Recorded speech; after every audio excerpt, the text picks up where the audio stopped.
Yo, what's up, people? Much love to you. Thank you for being here.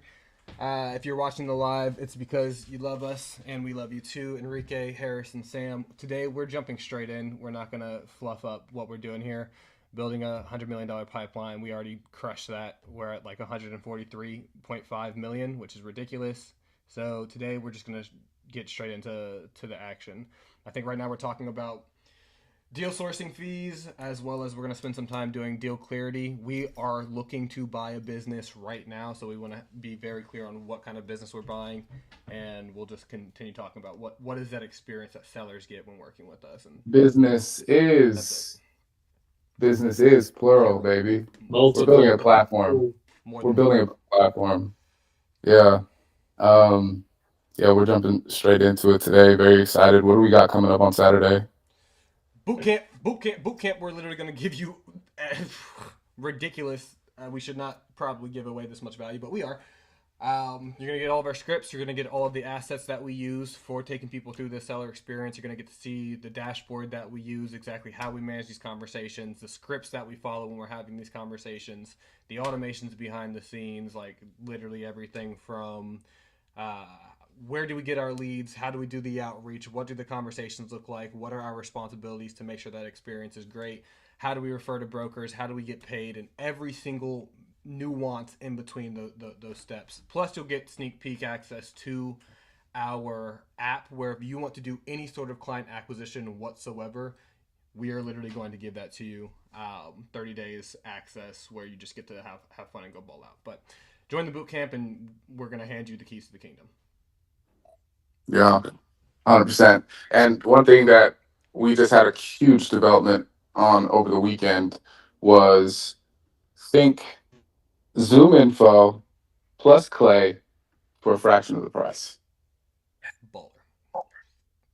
Enrich any lead from What's the just minimum? company name and website, pretty much. Right. Right. That's the minimum amount of data needed to Yeah. get Really business just owner. just website. If company name website, it would be like all you need. Yep. To get key owner, mobile number, email, all verified, and plus firmographic data, right? Harrison, we get how much money they Yeah. make. Sometimes it's that's but yes, yeah. And how much, yeah, how much, at least how much the business makes, and owner mobile, owner email, yeah, all of it. LinkedIn. LinkedIn, Zoom info profile, BBB profile. Yeah, it's a lot, And and we'll be adding more and more to it as well. so Sexy. so to say that any industry that needs leads, we got you alongside when they come on as a partner, they don't even have to worry about leads. Yeah, Verified leads of business owners, all the opportunities straight at their fingertips. I don't know. I think it's legendary. and it's pretty expensive. It's pretty expansive. Like it's sexy. It's Right. And sexy. Enrique, we were having a conversation yesterday because everybody's so enamored with cold email and everybody's so focused on scraping Apollo or just trying to find emails, and we just barely took the next step to find emails plus mobile numbers. Yeah, Yep. It's It's good it's work. it's very interesting to me about how you see all these people on the internet talking about client acquisition and AI tools and everything, and then you get into a conversation with them and you start to realize that a lot of the systems that they have are mediocre, but they have a pretty good camera and a good editor on social media that garners attention. That's true. yeah, But it's all word game, right? If I come and I say, get verified owner information and get 10 plus appointments a week, that totaling $100,000 a month, you're going to pay attention. You're going to go, give me your money. When in reality, that key owner information is just their company email where they get thousands of spam emails a day, and I don't know. It's really just how you dress it up.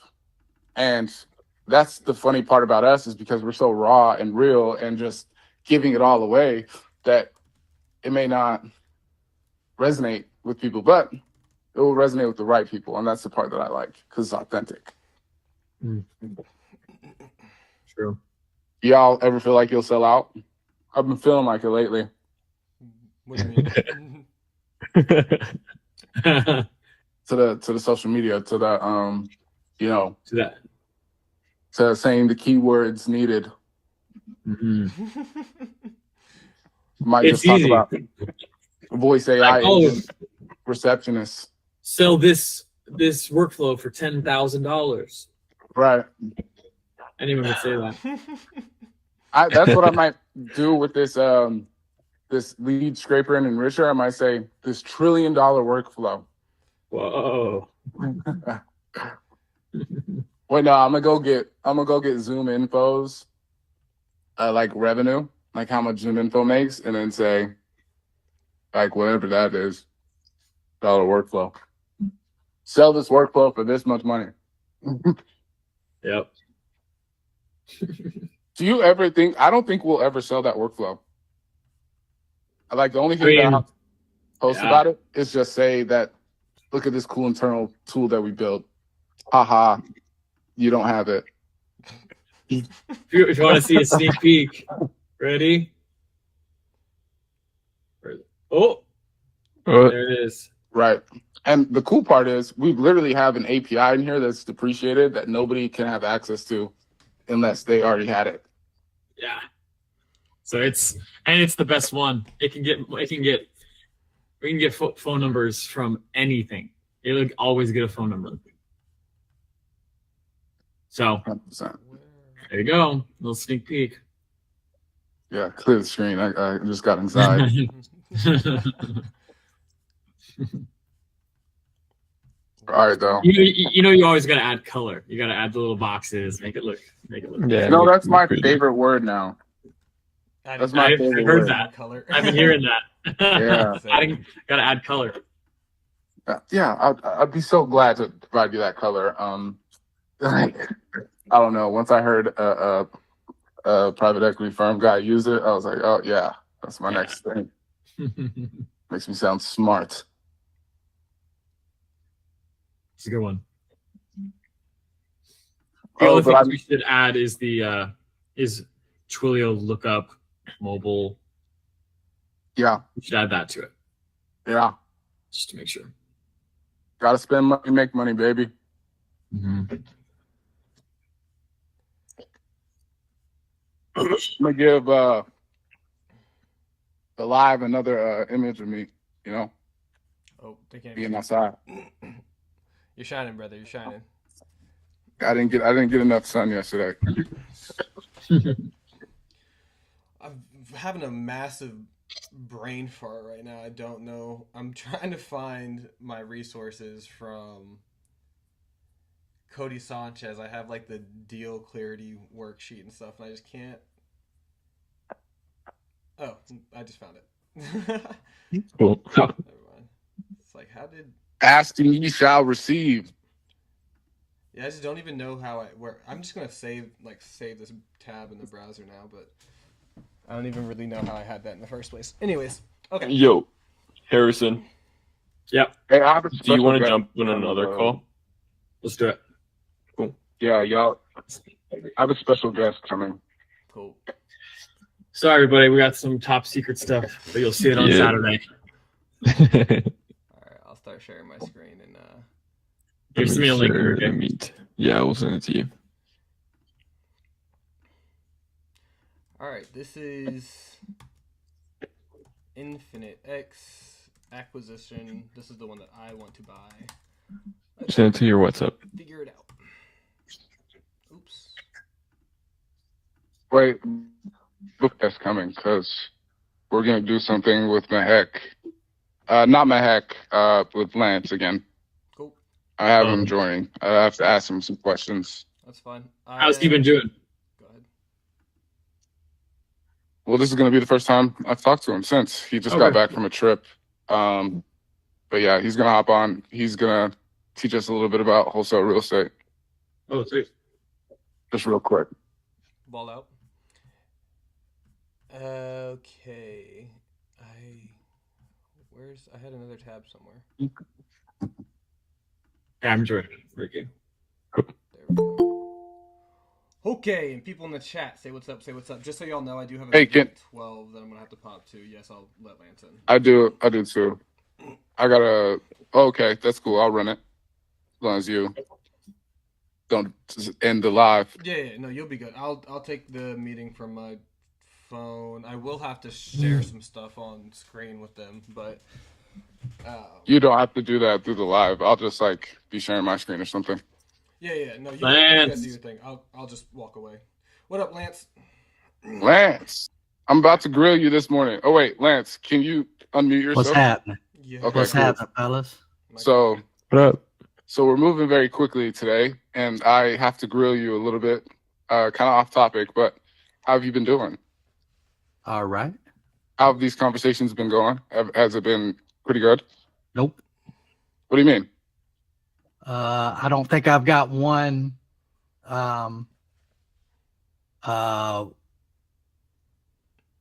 conversation scheduled yet. Have you been having conversations with them? Nope. The majority of them say stop and no and things of that nature. So that means we're gonna have to change up the spin tax. And then there's been a couple other ones that have said that I've seen where it's not really talking about buying a property, it's talking about business, something kind of like what y'all do. Nah, okay. Yeah, I was looking at the human in the loop, and it looks like there's some crossover, but yeah, we'll take a look at that and we'll get that fixed for you. But I have a couple questions on wholesale real estate. So as a wholesaler, you can either be the person who's buying the property, or you could be the person who's connecting the owner of the property to the buyer, right? Yeah. A wholesaler can be a buyer and a connector, correct?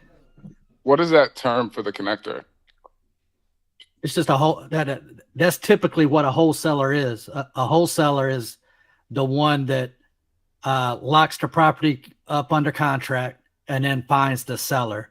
That's pretty much the definition of a wholesaler. Now, what they typically do is if it's a good deal, they'll keep it if they can. If not, they're going to sell it. But a lot of them just do it just to sell it for that active income. Oh, from seller financing it? From anything. A wholesaler will do anything. Well, Okay. Creative cash, not generally traditional for a wholesaler. Yeah. So, yeah. And where is your buy box located? Lance'sBuyBox.com. No, like your Oh. great to plug it, but like what states? North Carolina, Atlanta, Dallas, Phoenix, Chicago. You don't dabble in Kansas at all? No. Okay, Dallas. Are you mainly co-living or fix and flip? Yep, Dallas is co-living. I'm not focusing too much on it right now, but if a good deal comes in, I'll look at it because I'm trying to find the connections in Dallas for my property management and my GCs. Okay, So it's kind of second to Atlanta. right. A good deal in Dallas. What is that price range? Are you looking for turnkey? What does that kind of look like? All Dallas will be turnkey. All co-living is turnkey. Right. Like I say, Dallas is kind of, I don't have it all reeled in top notch. Like Atlanta, I know is 300 grand. Dallas, I do not have that number right now. Okay. I have a deal that just came across my table that's around 360. I believe. Okay. Turnkey, 3-bath. Well, 3-bed, 2-bath. About 40 minutes outside the city of Dallas. So like a nice area. But You know the zip code? I go look. Uh, But it's through a connector, right? yeah. And she actually has a really cool system that I was thinking about bolting it onto yours and for owners. So she would essentially handle the owners, allowing you to still handle connections with brokers, and you could have deal flow from both sides, or you could just introduce those deals to other people maybe that you know, like in your communities, like if it falls outside your buy box, Right. and still get revenue from.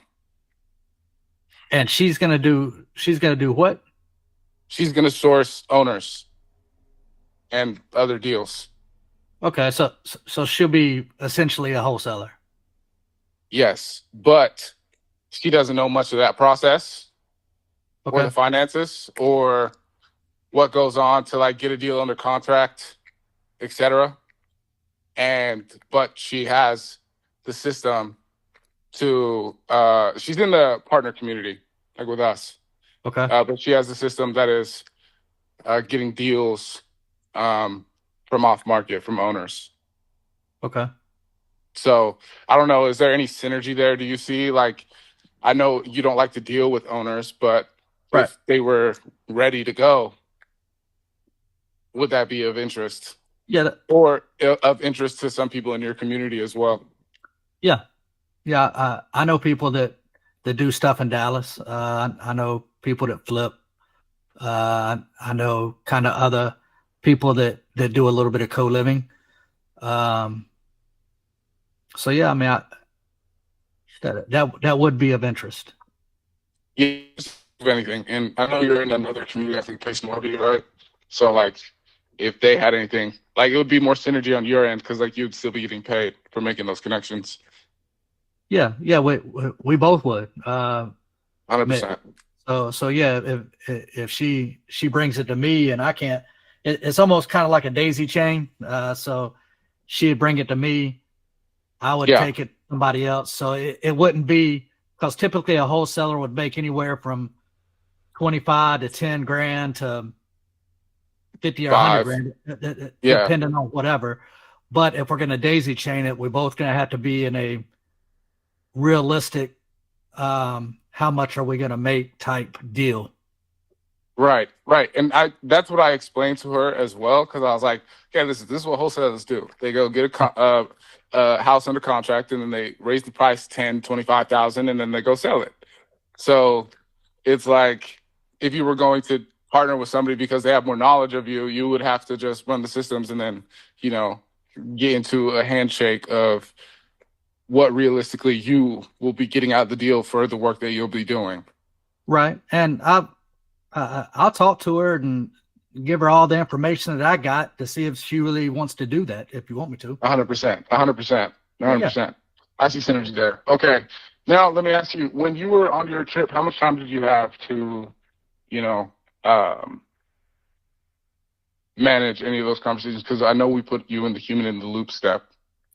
I was checking them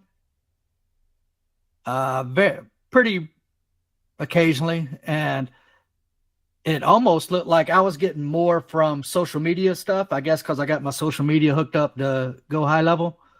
So I'm not trying to respond through my Instagram. So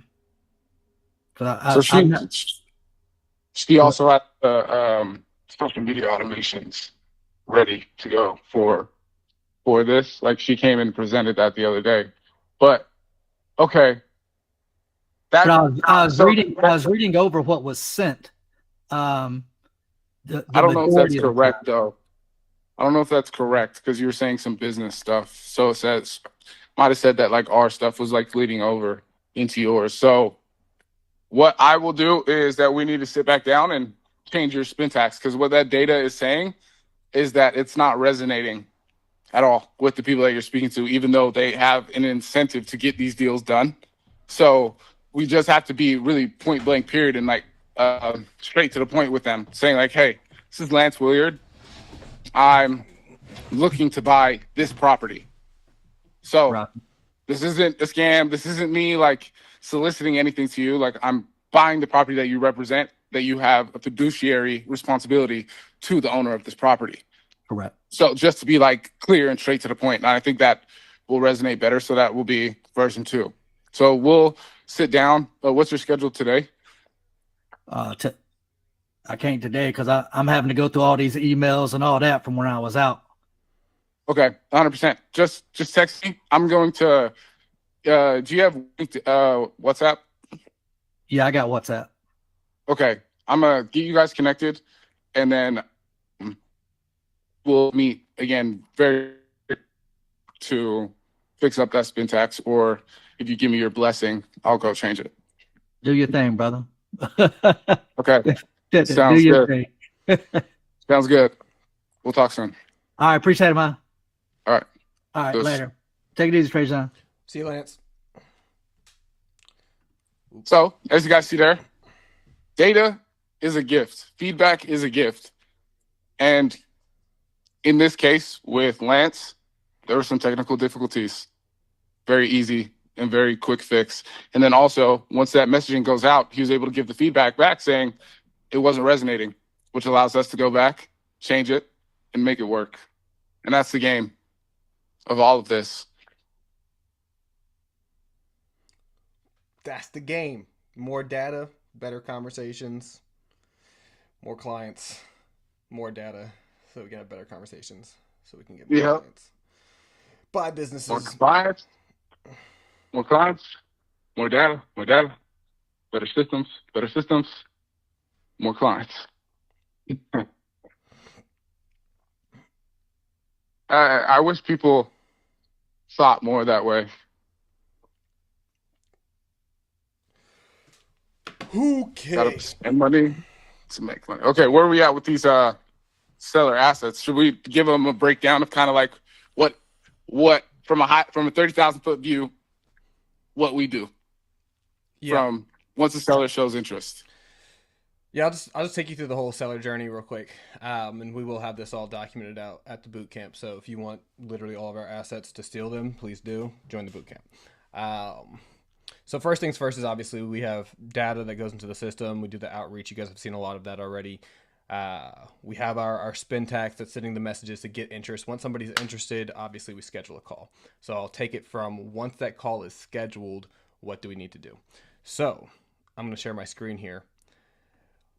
After we have scheduled a call, this is the first thing that they're going to see. And we're still updating this page. I haven't got to finish working on it, but really that first call is just a clarity call. Like we want to know where you're at, where you want to go, and how we can help you get there.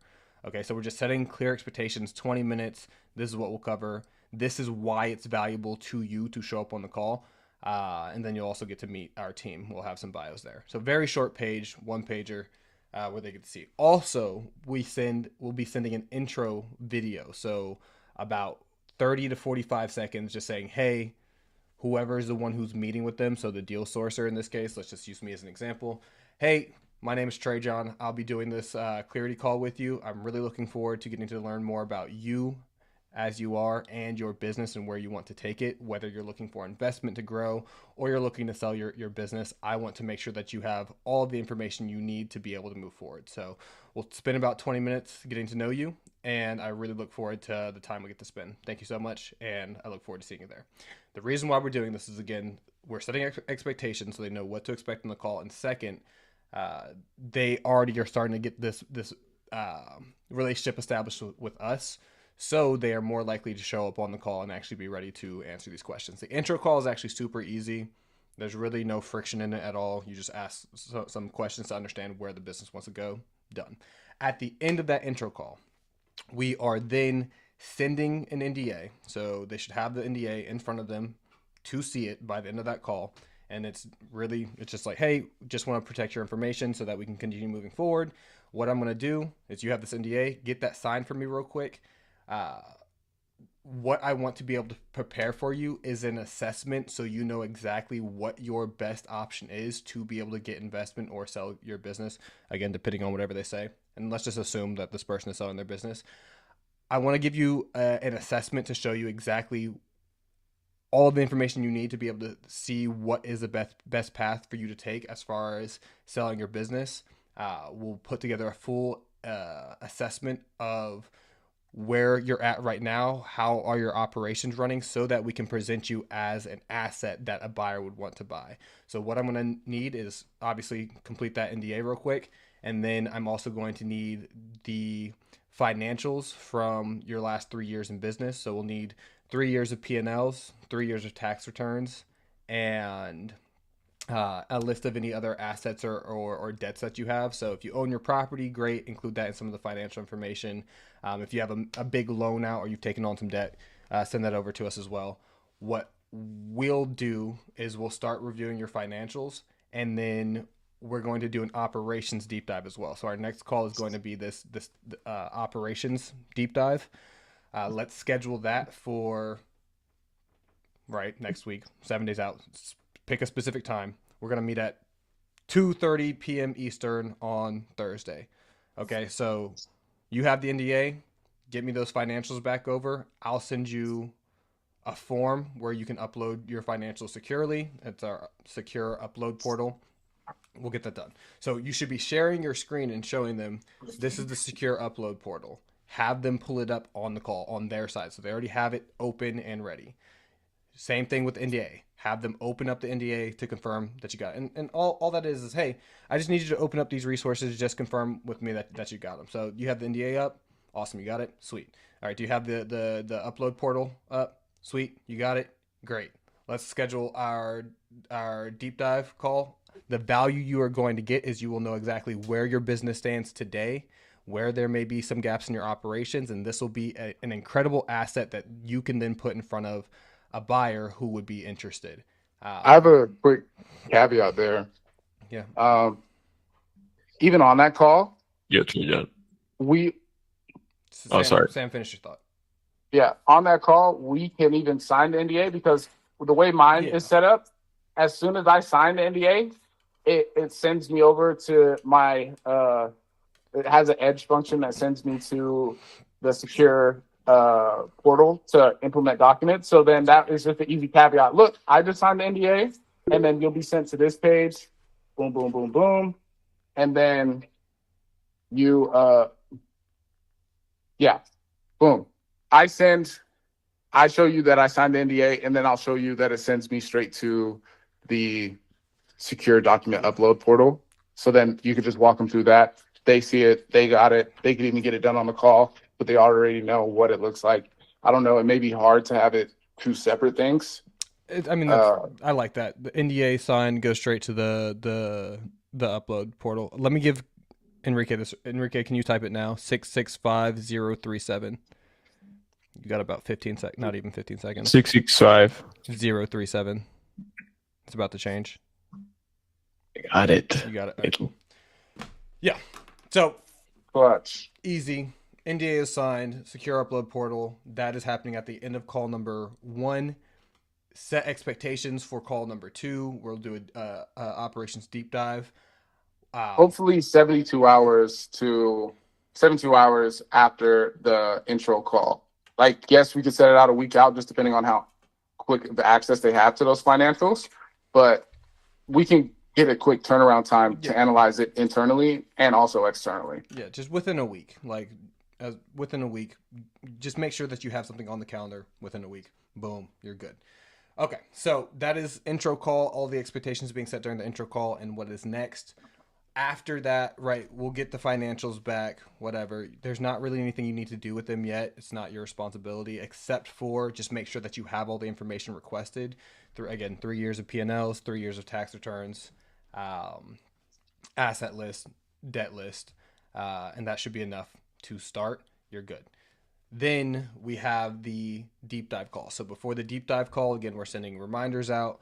And we're going to send another one-sheeter, very similar to this one here, one-pager, where they can see the expectations for that call. So right before that deep dive call, we send another one-pager out to show them, hey, this is what we're going to call, just setting clear expectations, so that when we get onto the call, we can jump right into the deep dive.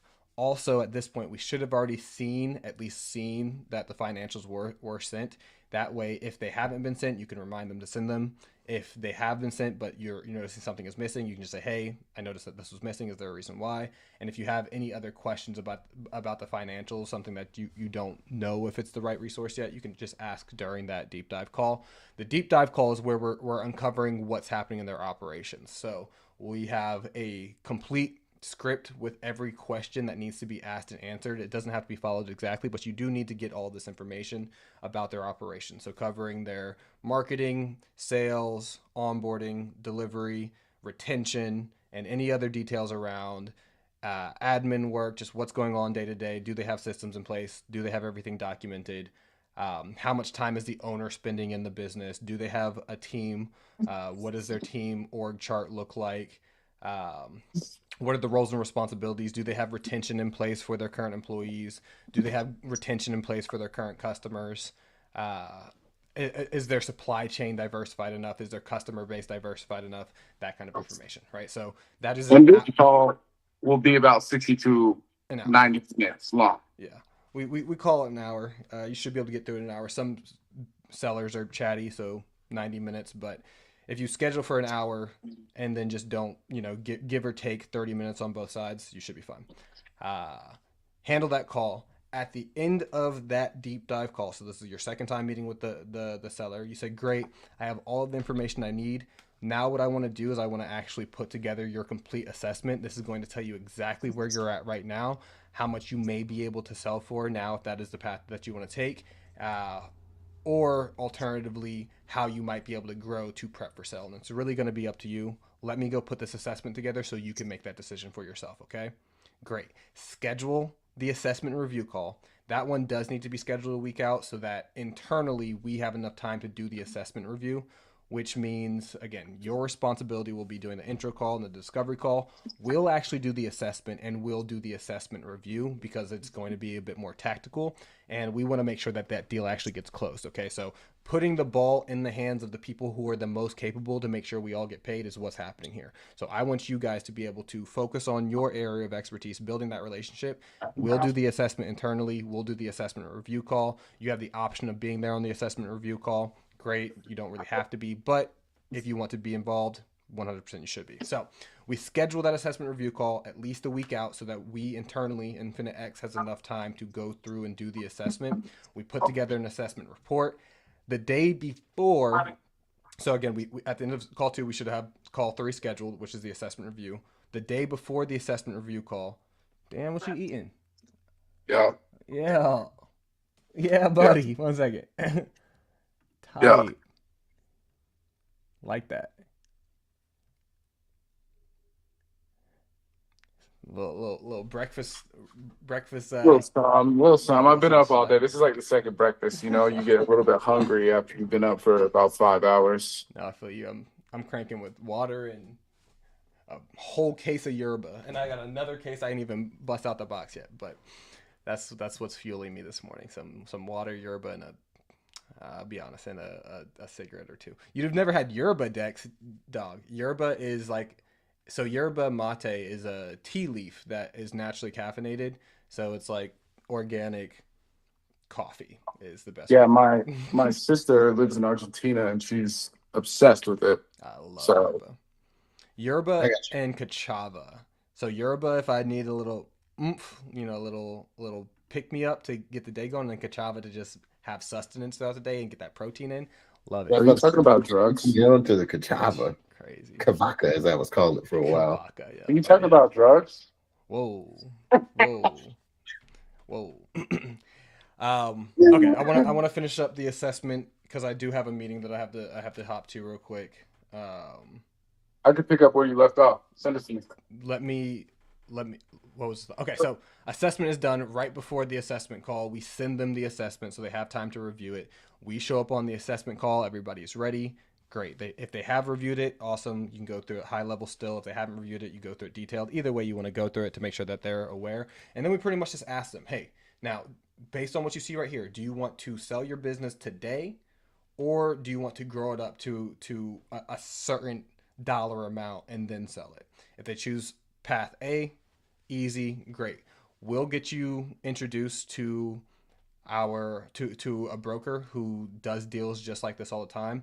I want to schedule that call with you, and we'll take the next steps, set some expectations for what that call looks like, which is we've already done all the information that the broker would need. So really, we'll send a report to the broker based on all of our stuff. We'll say, hey, we want to introduce you to this broker who can make sure this deal actually gets done quickly on your timeline and make sure you get paid. There will be some fees involved, but those fees get rolled up into your success. So really, it's just found money for you. We're going to help increase the value of your business to make sure you can sell it at a max value, and we just get paid pretty much for the success of this happening. Is more or less how it's framed. We do the intro call, broker takes over from there, all is good. Infinite X will maintain the relationship with the seller just in case to be able to make sure that that deal continues to go through. Path B is, oh, you want to grow? Awesome. Now it turns into a negotiation call where we work out the details for if we want to come in and engage with them, place a CGO in place to be able to grow their business and prep. We spend however long it takes to grow the business and prep, and then it's same as Path A. We introduce the broker and the broker. Okay, that's the seller journey. As far as we're concerned, I will go back into that deeper if I have to, but I do have another meeting I have to jump to, and I'm going to let you guys kind of roll from here. Yeah. Something about that seller journey as well is if they already on the intro call showed interest in selling their business, this timeline reduces substantially. So we will be able to get that introduction to a broker or a buyer very quickly. Now, another part that we didn't really talk about was also capital advisory, raising capital. We can go, if a business also needs a minority growth partner or needs capital for different types of initiatives that they may have, we have the ability to go source that capital as well and the growth partners. But the same journey of the seller remains. The journey of the seller remains the same. We will have the intro call. We'll figure out which pathway they want to go on. Then we'll have the operations deep dive, because anybody that's going to give money somewhere needs to also know that information. And then from there, we will then set clear expectations, get a deal done for what success looks like for us sourcing this capital. Because once you source capital, you also get a success fee on that capital being brought to these business owners, which is very lucrative as well. And sometimes that after sourcing capital, they will also need an operational partner to implement all of the systems or oversee the projects now once they get that new capital. So, because they're still wanting to grow their business. Just because you get money doesn't mean you know what to do with that money or how to put it to work for yourselves. And we know what to do in a business if they have the money. That's what holds back a lot of business owners, because they don't realize you got to spend money to make money, Dex. That's my saying today, Dex. Got to spend money to make it. Oh, Dex ain't here either. Very good saying. Very good saying. 100%, man. Got to spend money to make money. It's a risk, baby. How are you doing today, though, Dex? Oh man, it's all beautiful out here in the fine Chicago, Illinois. Nice, brisk, cool. We love it. Cannot complain. Love to hear it. My computer's moving slow. I'm over here scraping leads. I'm about to turn it off though, because I need to get on my computer here soon. Mm-hmm. So actually, in this vein, I've been working with a business. His name is Francisco. He runs a lighting company in Miami. So you can only imagine. And they have a super dope website. But when I first got in touch with him, you know, he's a guy that's been doing lighting for 35 years, pretty much his whole adult life.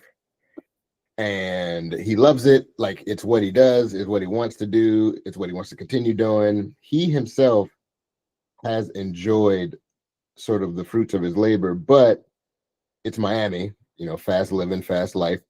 He only gets as far as sort of just enough so he could live, quite a life. He never tried to build anything, corporation wise, crazy wise, anything like that. Like, he knows his lane, he loves his lighting, and that's really it.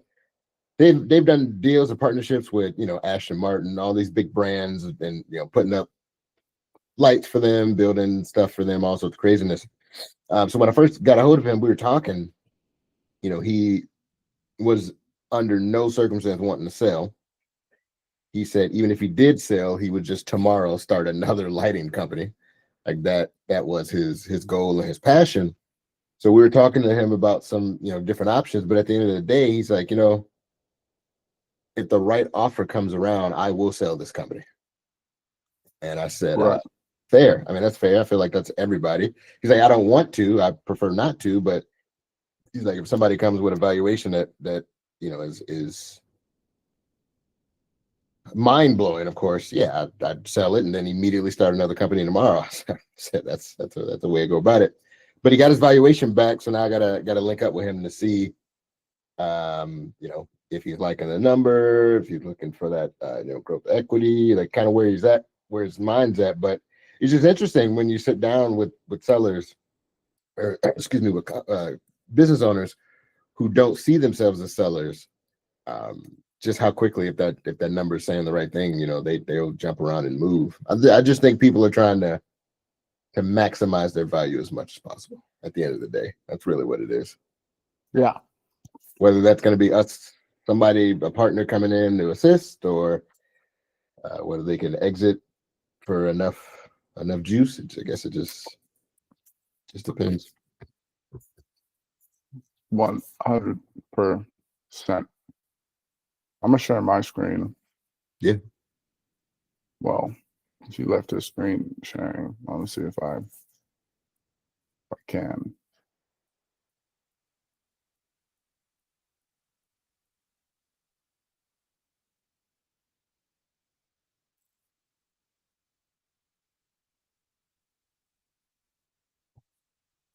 Here we go. Oh yeah. We showed everybody this. Uh-oh. Oh, you just see an error. Yeah, who cares? Yeah. Yeah.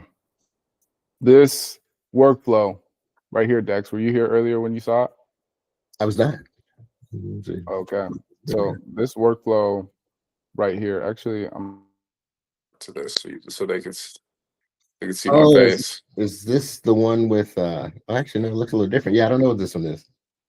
So this workflow, dang, I have an echo. Okay. So this workflow right here, it gets owner contact information from the business name. All we need is the business name. We get owner email, mobile phone number, LinkedIn, Zoom info profile, BBB information, company revenue data,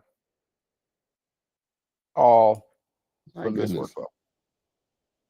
So what's supporting it? What do you mean? Like what tool is supporting it? What do you mean?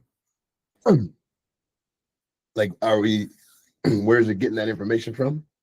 Okay, so yeah, that's the $1 million question, right? Okay, so, I didn't know we didn't tell the public this. It's just like $1 million question. You know what I mean? What I will say is that it's waterfalls. Okay. So it'll check one area, then it'll move on to the next. It'll move on to the next, move on to the next until we have all the information that we need. So think about like clay. You know what clay is? Yeah. So that's what clay does. Like you take your information that you scrape from Apollo, and then you put it into clay to enrich it to make sure that the data is right, or to make the data complete. Right. So what we do is that we can actually just go straight to Google Maps and then get all the data. Yep. So we built a clay clone. Zoom info clay. Like we're able to get Zoom info level data. Yeah. For a fraction of the price. Ain't technology beautiful? Making Apollo obsolete. I'm about to make a LinkedIn post about it. There you go. Hey, You read my mind. I'm like, this is some content level stuff.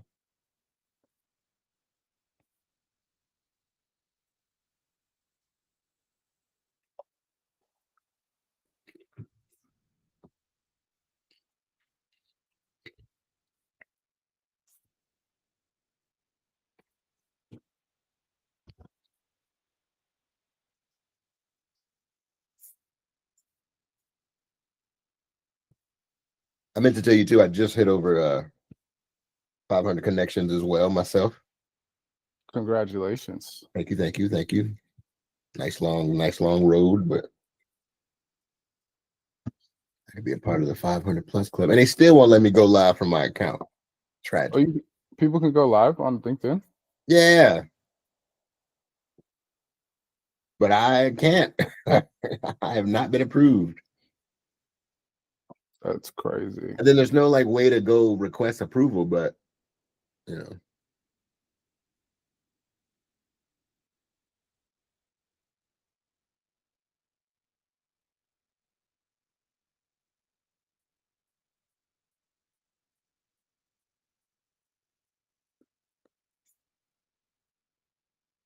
Hold up. I gotta check this tab just to make sure Yeah. people can't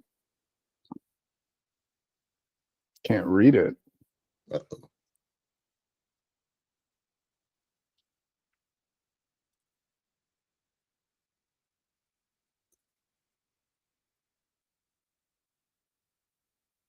Yep, it's beautiful.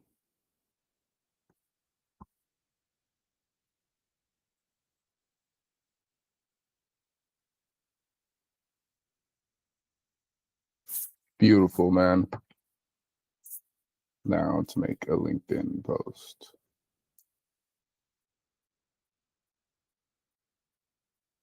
How long does it take per one contact? What's the average? Like 5 seconds. Oh, damn. Okay. 11 seconds. Yeah. I see a couple for like that take less than 60 seconds. Oh, yeah. Yeah. But that's like just per contact. Yeah. So, Yeah. like,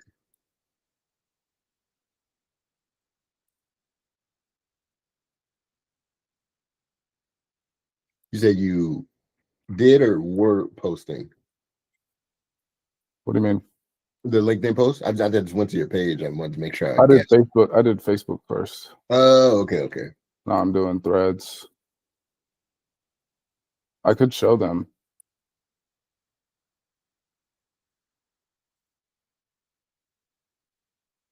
I just realized your display picture is you with short hair. How long ago was that? That was 2021, man. Wow, you got that I was much. a baby. 4 years. Nah, this is only 3. Oh, 3? Oh my God. Yeah. Hair must just go. It's kind of crazy because my dad had alopecia. Wow. Right. Does it skip? Like, is your son might be? Well, if you have kids. Well, I think it would be from like comes from women, I think. I don't know. Oh, so he got it from his somebody up the Yeah, tree. hers, well, Wow.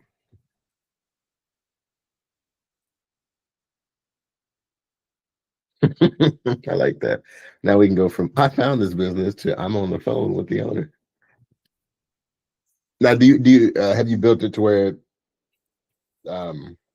is there like a human in the loop step, as in you check the information before you load it into the system, or have you built that bridge to load it straight into whatever you're trying to outreach for? what do you mean? Like once the system gets the information, like for that client, for that person, 100%. Are you then auto funneling it into the outreach system, or do you just check it, make sure everything's good first before you do that? No, I'll be sent to like our database. You know what I mean? I got it. Just Like, loading it straight in. Yeah. Just to the database, not to send it for outreach yet. Got it. Yeah. This also makes us a data provider. So for like CGOs that need a deal source and stuff, Mhm. they'll be able to get data from us as well. Got it. And then also literally any other industry that needs correct data can purchase premium data from us. Yeah. We're not like a small lead vendor in this case. Like this is like premium Right. data, like 99% verified. Mm-hmm. It's going through like 8 different sources. Yeah, but say that within itself is Then ridiculous. it's checking if it's correct, right? Yeah. Okay, there were some things that I need to build out. I need to build out some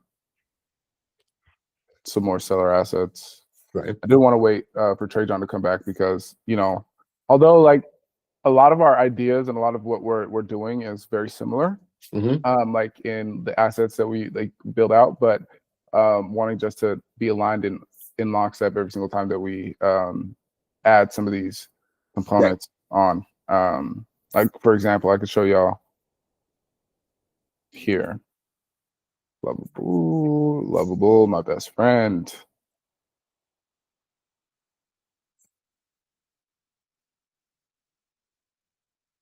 Yeah, I love me some Lovable. I'm not gonna lie. It's annoying though sometimes. It is, but boy, is it useful. So this is like my intro call page. So once they book, Okay. they get sent here. Some bios going to add some other bios. But just like how you said, just a quick scroll, one Yeah. pager, trying to be clean. Let them see. Looking forward to our conversation. So then like the other pages that we sent will be the same. Another cool thing that we found yesterday was this. Shout out John Park. Shout out AI Avengers for putting me onto this to look at. Hopefully that they join the partner community. Really cool. Looking forward to having more conversations with them. Me and Enrique met with them yesterday. But yeah, AI humans at your service. It's cool. You get started. You like film yourself. You could even like wave or whatever, and you just speak, and then it clones on lip syncing, so you can send personalized Loom videos. Yeah. For like 2 people, automatically like this. Oh, and they have API documentation. It's real cool. But yeah, and the pricing is pretty good. That's I don't know what it crazy. means though. I don't know what this means. Like 100 minutes of conversational video. So like I could only send 100 minutes of like video, but and then 3 custom replica trainings per month. So I can make 3 different like variations. Right. I would believe that's what that means. Yeah, up to 3 concurrent streams. No Now water. that I don't get. What are we streaming to? Like what? Yeah, I don't know. 100+ stock replicas. Okay, I could just get like a stock person. 7 customs a month. I'm interested in like what it like how it works. Okay, Yeah. no watermark. So yeah, I'll get started for free first and like try it Yeah. out.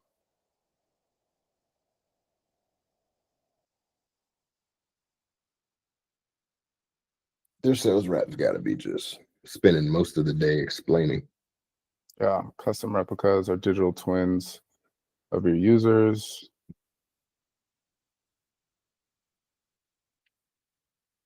For offer limit. Oh, like conversation? Like what? Wait, I could have like a twin in a meeting for me? All right, now. Maybe that's what they're talking about, streams. Like I'm gonna go stream my twin. That is crazy. Up to like 3 streams at the same time. That is nuts. Yeah, this is crazy. I would love to see like a full-on demo of this. Because if you scroll down, that dude right there looks, or wherever he was, down, up, I don't know. Yeah, him. That looks great. Start video. Oh, hold on. Wait, Nah, man, this can't be this good. I refuse to believe. we gonna see. Just free marketing for these guys. Honestly, it is.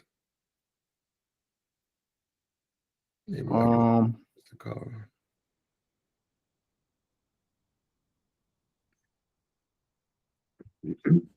Excuse me. Here we go.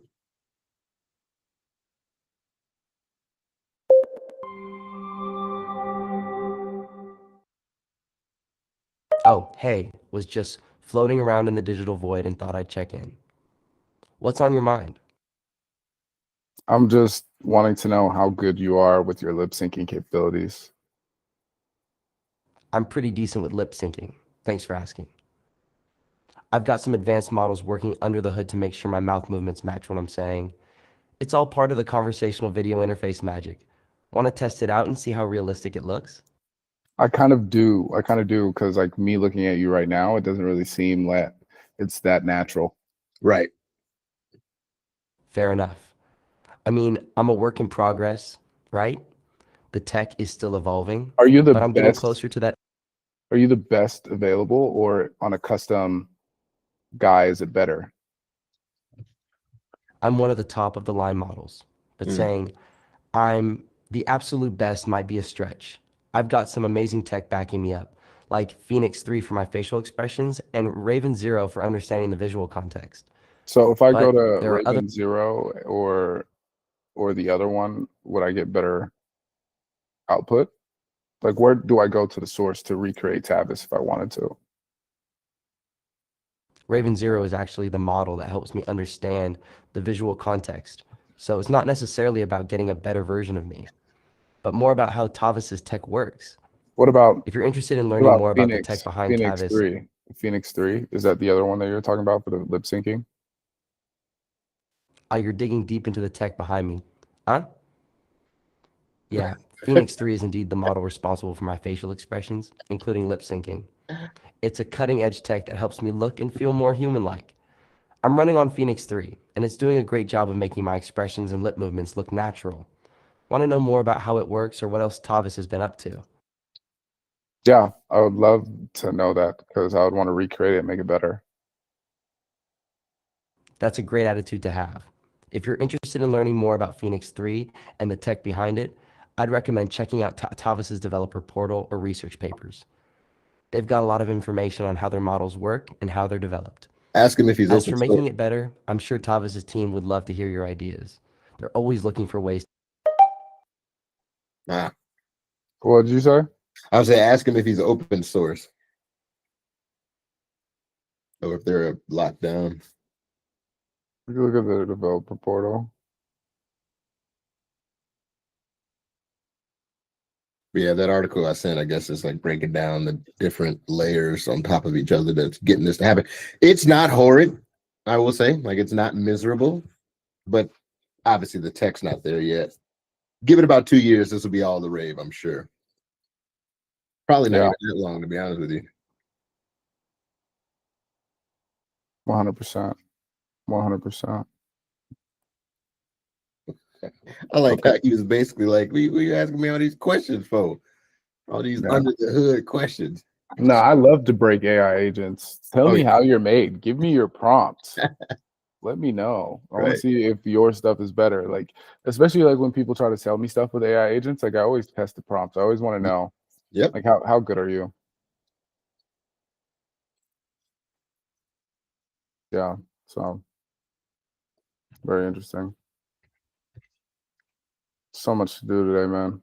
Having like Oh, yeah. some analysis paralysis. What is the biggest one and tackle that?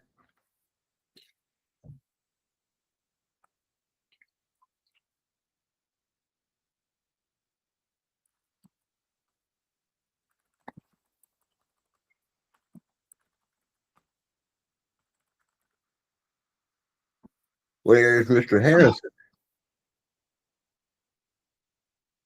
What he up to today? He's with Enrique right now. They're building out the connections between Cameo and Twilio on our outreach system. Nice. You still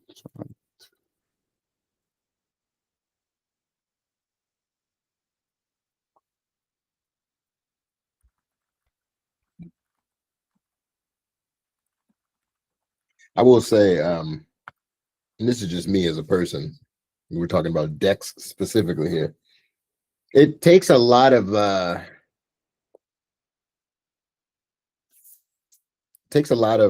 restraint when we're doing some of this outreach, because every blue moon you're gonna get a sour Sally, as I call them, and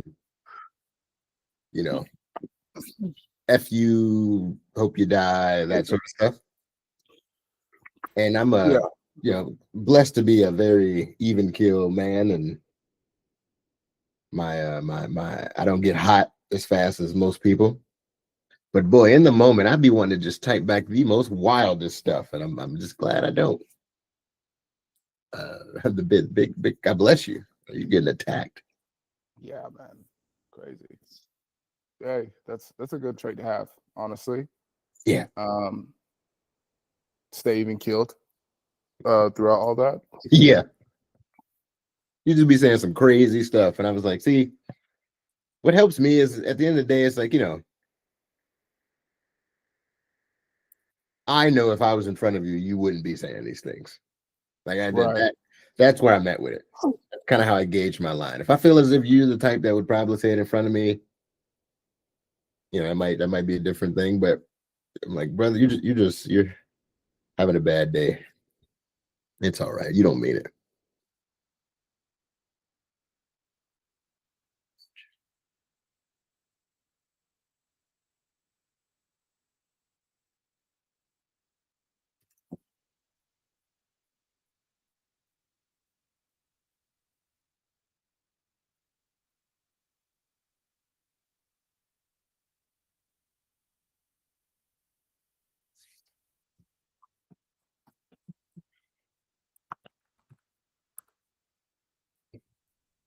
How has that been going though for you, the outreach? Oh, amazing. Good. Very good.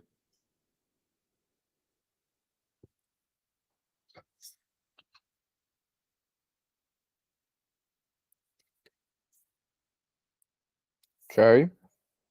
So, for example, I just got a text from a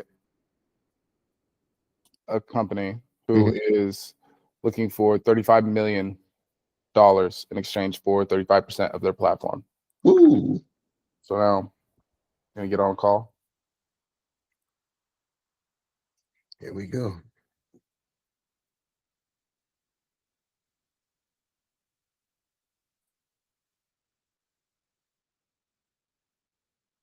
Let me check the schedule. Thursday.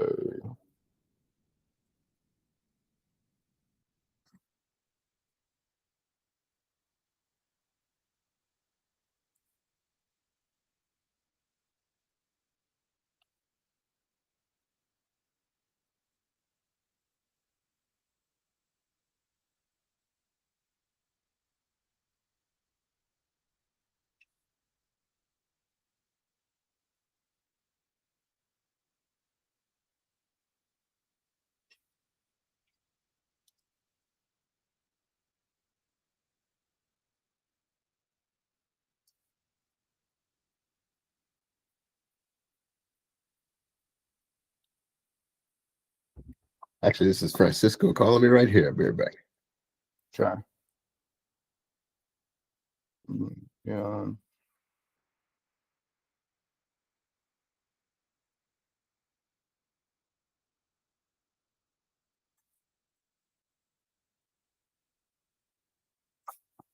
I think that's essentially saying that they think that their business is worth $100 million.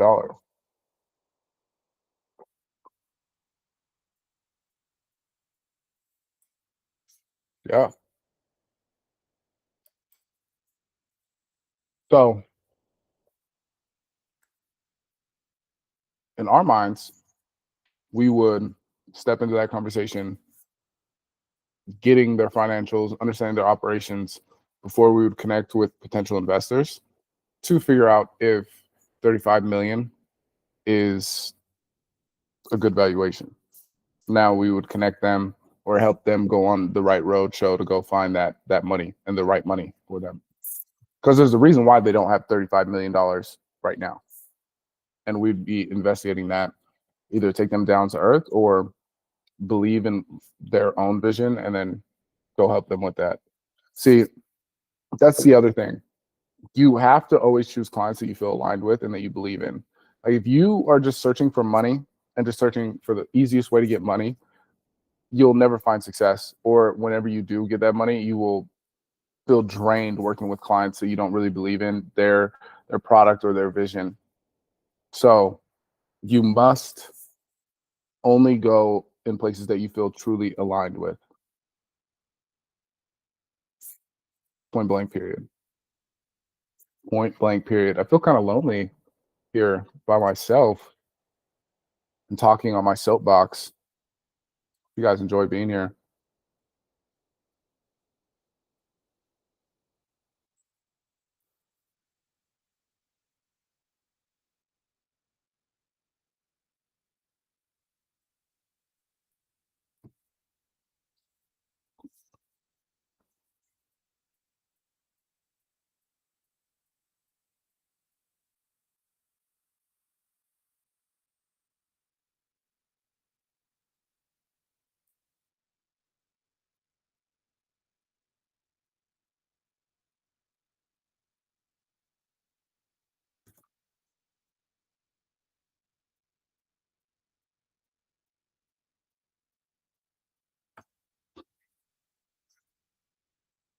So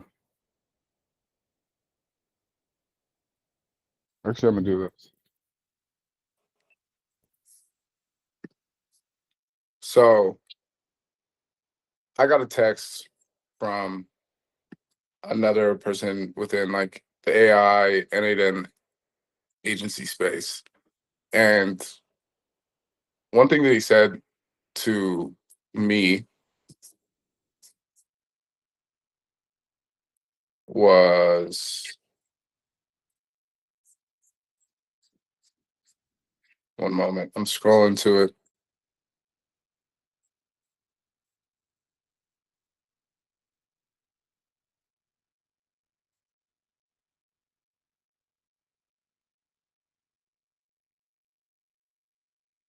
Looking to collaborate. And they said, quote, "I think this is it, bro. I think this is the end game." Because they do voice AI, they do AI automations. So they're essentially an AI agency or a growth partner. But they want to do more than just sell AI receptionists and appointment setters to businesses. Also, what we did reminded them of something else that was going on in the space.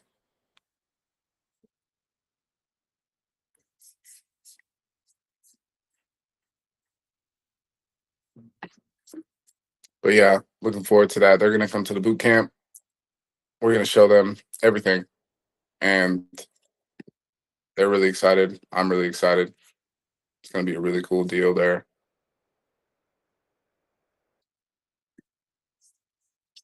Richard Agnos, Adola Jane. Cool, cool.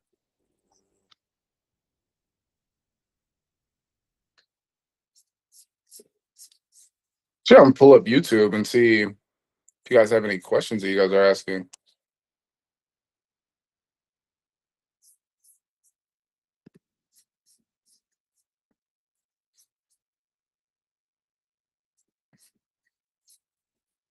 Okay, only 2 people here. Nobody's asking any questions. Actually, I'm gonna post it too.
All right, I'm back. Yeah, I was quiet for a second. I was talking to everybody. You're good. You're good. I'm looking at the. We don't have anything in the chats. Yo, what up, people? If you're in the chat, say what's up. Say what's up. Feel free to. I just finished a call with the advisors that we work with. Just giving them a recap. Sent them some information about a deal that I think they can do. That's fun. Back to my life. I want to get clarity on the business that we want to buy. That is what I care about for the next 40 minutes. So I could keep creating the seller assets, but I want to finish doing some of the research that I was doing on that before I go deeper. So let us just do deal box. So deal clarity. Hey, this is the Deal Navigator. Shouts out Contrarian Thinking and Cody Sanchez's group, because what this is letting me do is get more clear on exactly what kind of business we want, and specifically what kind of numbers we need to see in the business to be able to say, yes, that's a good deal for us. And what industry are they in, where are they at, located around the world, team size preferences, financing options.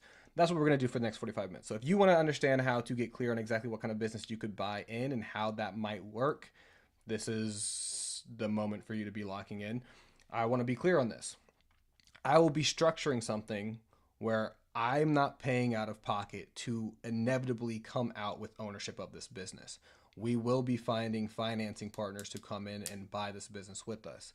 You may have heard of this term in the past, or you may not, but I'm here to give you all of the information that you don't have already. Something that already exists in the market is what's called a search fund. So buyers and other investors or acquirers will pay somebody to go source a deal for them and operate as the CEO post acquisition. So they'll pretty much say, hey, I trust you. You are the type of person I feel like that can go find a deal. I also trust that you're the type of person that can run this company after it's acquired. I'm going to give you this money up front to be able to source or to fund your deal sourcing and anything that it takes to get that deal negotiated and structured. And then obviously once it's bought, we share ownership in it. Okay. So that's already a model that exists. Usually that originated out of Stanford and Harvard. So it was just for like MBA students who or grads who already had relationships with these investors and buyers. And they were like, yeah, great. I believe in you because you have that Harvard background, yada, yada, whatever. Now this is something that's becoming more popularized as business acquisition is becoming something that is a more well-known opportunity. More and more people are doing it. So that kind of structure already exists. The point is there's plenty of buyers out there who are willing to pay for something that they'll never actually have to run themselves. They just have faith in the business itself and the person that's going to be running that business, i.e. us. So the frame of mind that I have going into this is, what will it take for me to find a business that will pay me well to run it? And how much capital will I need to raise from a partner to go in on buying this business so I win, the seller wins, and the buyer wins in the long run? Inevitably, I don't plan to buy any businesses and hold them for more than 5 years. Like my exit timeline is 3 to 5 years. I want to buy something and have it sold before 2030. So if I buy something in 2026, I want to be able to work with it through 2026, 2027. By 2028, I should be shopping that thing out. That's all of my context. Let's get into it. If you have any questions for why, My strategy is a little bit different. When I'm thinking about buying some of these businesses, mainly I think boring and cash flowing, but I also think in a leveraged buyout perspective. A lot of people hear this in an LBO. So I would still do the alternative route, search fund route. So alternative private equity, go find the deal, then source the debt and the equity, or the equity and the equity, So the debt and the equity. When you say you'd want to do an LBO, are you saying like Sam would want to go to a bank and get the capital from the bank, like, or what? Not necessarily. No, I would go do the alternative route. So I'd go get the debt and the equity from a group of partners. Of course, they would maintain 80%. I would get 20% for managing it. That's like how hedge funds operate, how a lot of these private equity funds, search funds operate. From that point of view, I would be creating a platform. So it may take me a little bit longer than 3 to 5 years to create the platform that I want. Yes, if I can roll up 5 to 10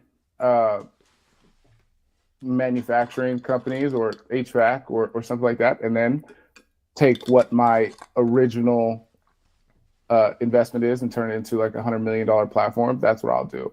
So I don't really want to go buy a one-off business and then sell that in 5 years, as it would be a lot better to buy one business, go buy another small one, buy another small one, or buy other businesses and then bolt that onto my EBITDA and then sell that. So it's, of course, still scaling that business and like finding the right business or the right industry that I want to go into. But I think boring, cash flowing, and creating a platform that I will hold essentially, because I want to create generational wealth here as well, not only just like a fix and flip kind of idea like in wholesale real estate, especially when I start thinking in the fund model or alternative private equity. And especially in these first couple of businesses that I would think about purchasing, yes, that fix and flip mindset could come in, but it's also I would be thinking about a business that I would want to, you know, probably hold on for a good while to build up that platform and have like a ginormous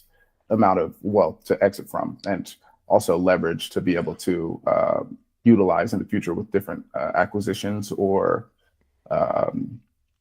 other investment ideas. I agree with you actually 100% for the long-term plays. Definitely get the platform company, do a bunch of roll-ups, go for even more. When I'm thinking about this first one, I'm just also thinking about what would I feel confident to step into as my first acquisition. So including how much risk do I want to take on? What kind of capital partner would I want? Do I want to establish a long-term relationship with somebody who also wants to build platforms when I don't really know that person yet? So as I am uncovering more about the space in general, I think the first one is going to be still a good deal, still a good sized deal, but on the smaller side. Whereas when I want to go source a platform company, I'm probably going to be looking around like at least 15 to 20 million EBITDA. Whereas this first one that I'm interested in buying it could be in that like 1 to 2 million EBITDA and still have plenty of room for me to get paid. I have a few people that I like to look at on YouTube that I'm a plug here. I have one guy that I like just because of his vibe and the way that he films his stuff.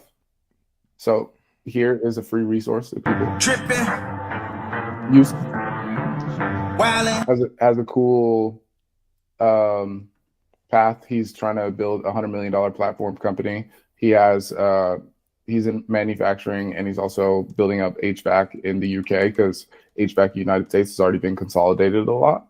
So in the UK, it hasn't been. So he's building a platform company, an alternative private equity way of sourcing debt and equity and showing it along. Then there's another guy, Joshi, I think is his name.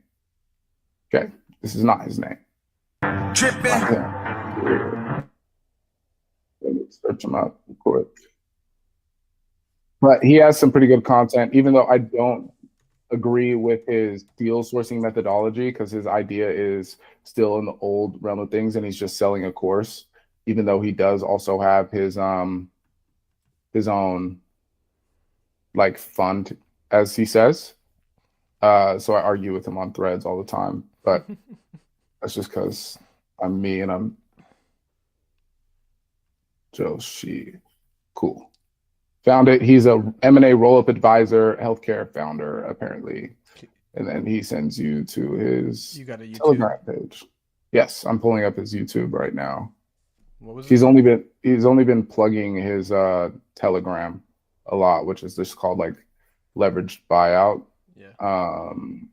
What's his name? I don't know his name. I know his thread's name. Oh, I thought you said you just found his YouTube. No, I'm trying to find his YouTube. Okay. He's only been plugging his Telegram for some odd reason. But I can't find his YouTube. Okay. Well, I'm gonna just start digging into some of these requirements for the found it. Deal clarity. Boom, found it. So he kind of goes over how to do leveraged buyouts as well. So this is like, wait, okay, that's long. Hey, investment oops, that's not or return of investment, or even a return on investment, right? So let's say you buy a business for $1 million. Hopefully, you get an ROI. And whether you get it through recurring annual profits, recurring revenue, or you cash out for an exit, and hopefully you get more than $1 million plus. Right? Fuck, I'm terrible with this whiteboard, but you get the point. So that's the traditional way. Now, what's the problem with this picture? What's the problem here? The problem I see is that you're using your own cash for one, right? So which means you have to work for it. You have to earn that money. Okay. Or you kind of taking the loan back through your other endeavors. You don't want to sell ultimately. It's not up to you to contribute in kind of so obvious. Like, buying businesses diagram compared to this. Why do I keep drawing this third arm that would getting in on the action without putting up the hard bucks out of your own pocket? Okay. Buyout model. So you're looking at this video. Take a look that are maybe like 10, 20. Essentially, what he's saying here. Thanks. Essentially, what he's saying here is use other people's money to buy a business, and then take the equity of that business to go buy another business in the same vertical, put it under the same roof, and then sell it for more. Because as your business or your platform gets bigger or larger EBITDA, then you get larger multiples.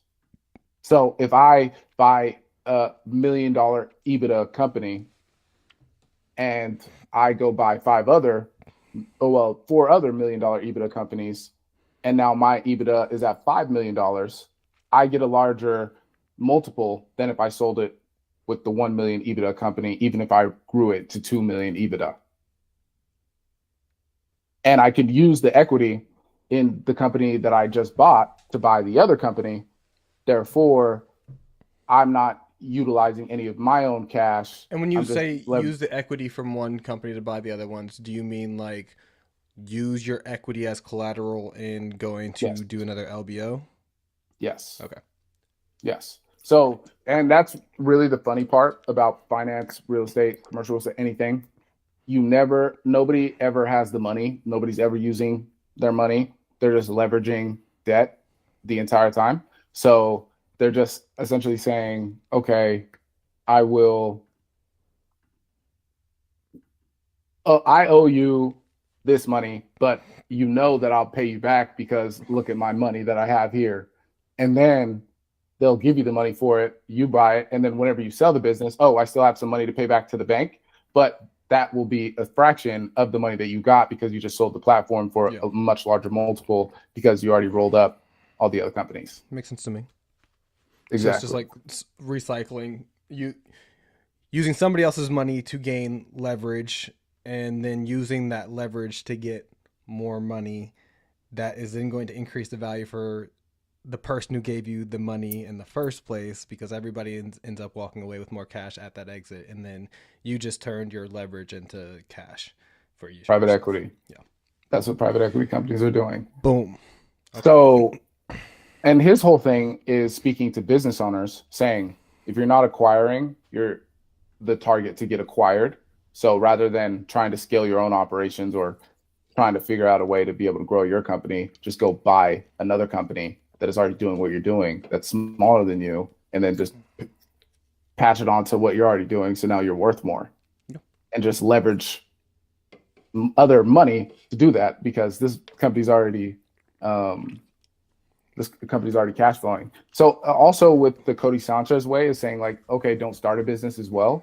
They're saying go buy a business and leverage other people's money to go buy the business to make it so it's not taxing. That's also what he's saying to other people. Like, don't buy an app, don't buy a nightclub, don't go buy a bar. The banks will never lend you money for the bar, or private lenders won't ever lend you money for that, or the terms are just going to be terrible.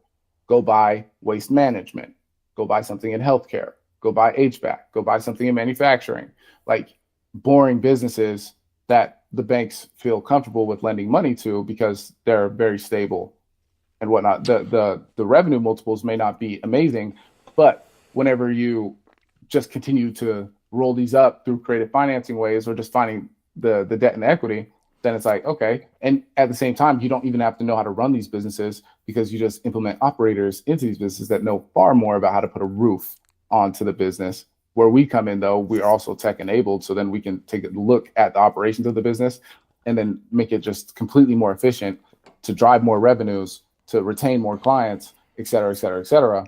And then not only are we creating a platform, but we're also enabling it with all the right systems to sell for a premium multiple at the end of the day. I love it. I want to dig into the numbers now. I'm going to pull up this deal box. So the next event that we'll be having, you'll see us on planes on a road show going to talk to people with money. Yeah. Come fly with us. This is inevitably going to be a company private jet or something. And that'll be hilarious too. Like, well, not hilarious, but it will change the entire model to where like CGOs, they'll be operating the platforms. They'll be operating the platform companies. You know what I mean? Yeah. So CGOs won't only be placed inside of companies that like we're working with to do exit prep, but also after we are buying companies, CGOs will be placed. And then same thing, CGOs will also now have the leverage they need to then, if they want to go buy something, great, go buy something. So the same exact path we're taking is the same path that CGOs get to take with us, and then steal all of our homework to go like just do it the same way yourself. Because everybody at the end of the day, like at least everybody in this collective and my mindset is like, I want to own and work on the direction of this entire like empire that we're building. So everybody in here also has that perspective of like inevitably they want to own and be able to build something that is, bigger than them. All right. So that's what we're doing together. Okay. Now, I want to buy a business. So I need to be clear on what kind of business is actually great for me. That way, when we are doing this deal sourcing and we're meeting with sellers, as soon as I see the deal that looks like what I'm about to map out, that's when I'm going to know, okay, that's the one that I buy. So my conversation is going to change a little bit because I want to buy it rather than referring it to another strategic buyer or a broker, right? But more or less, the conversation is going to be all the way the same up until the point where we need to decide. Well, the owner is going to decide, I want to sell now or I want to grow first. And do I want to buy it? If they do want to sell now, do I want to buy it or do I want to put it in front of a broker or an advisor so that they can go find somebody who wants to buy it? This is going to be for the ones that I want to buy. So I can have that clarity now. In the future, I won't have to think, oh, do I want to buy this business or not? No, if it doesn't fit these requirements, great. It's just like everything else. If it does fit these requirements, okay, then I'm going to go be a bit more creative and I'm going to go find a buyer that can go in with me. Now, honestly, this isn't something I was going to talk about too much because I don't think it's necessary to get super distracted about where our efforts should be focused and where they shouldn't be focused. But once I get deal clarity, we'll see.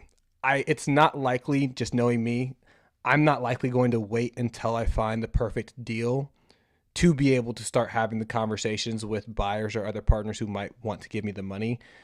Because what's better than doing all the work and then going to find somebody is going to find somebody and see if they want to pitch in for you doing the work. So if I can get paid to go do the work that I'm going to do anyways, then obviously that's the route I'm going to take. So I do want to say there is a little bit of a difference between a search fund model and a alternative private equity model.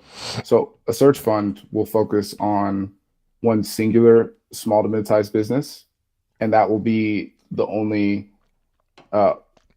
all that the investors will invest into. So it's like, oh, we find the perfect one, the one that you want to operate for the rest of your life or to sell. So like that is the difference between alternative private equity, because now the conversation shifts to being, you're investing into our platform that we are going to go out and create, so to speak. Now I'm still going to look at like whether a fund model is a little bit better than an investment firm. But I'll look, like if syndicating a fund for this would be a little bit better, but I'll look. Okay. Let's find clarity. Cool. Let's just talk numbers. And if you want to go like my post on LinkedIn and I'll do that. Comment real quick. I got you. Did you drop it in the I'll just find you on LinkedIn real quick. Hey, Yeah. hey, you guys on stream, hook your brother up and go type in LinkedIn real quick. If you look for Sam Westfall, you'll find a sexy motherfucker named Sam like this. Look at that football, cool. Connect with him, and then scroll down to 19 minutes ago. He just made a post that is You want to read it? I am actually I'm not gonna read it out loud, but you guys can Why read not? this Why not? because they all have eyes, bro. But it's sexy. It's sexy. It's like it gives another cameo for you to like, All right, let me talk our shit let right me put here. my best speaker voice on, like this is a kindergarten and it's story time. Okay. The biggest reason you struggle with business client acquisition, you can't find the actual decision maker.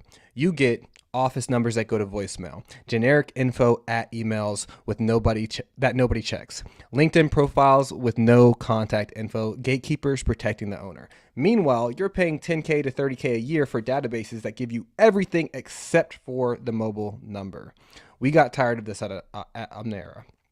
So we built an internal tool that does one thing obsessively well: turning a business name into the owner's direct contact info. No office numbers, no receptionist, the actual decision makers, mobile and email.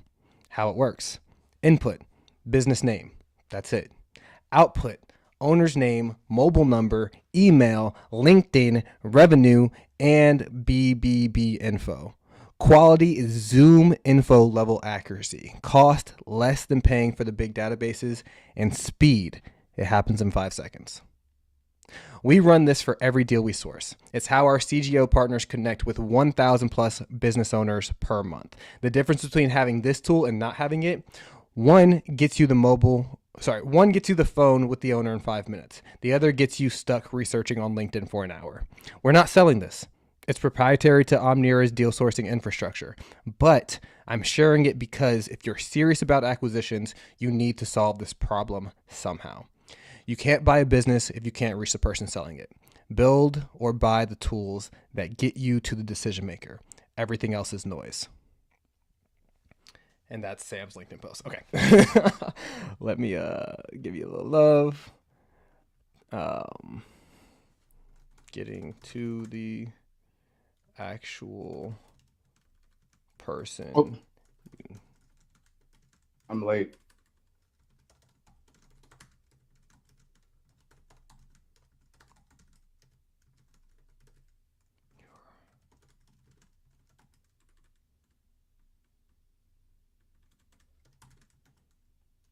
Sacrificing.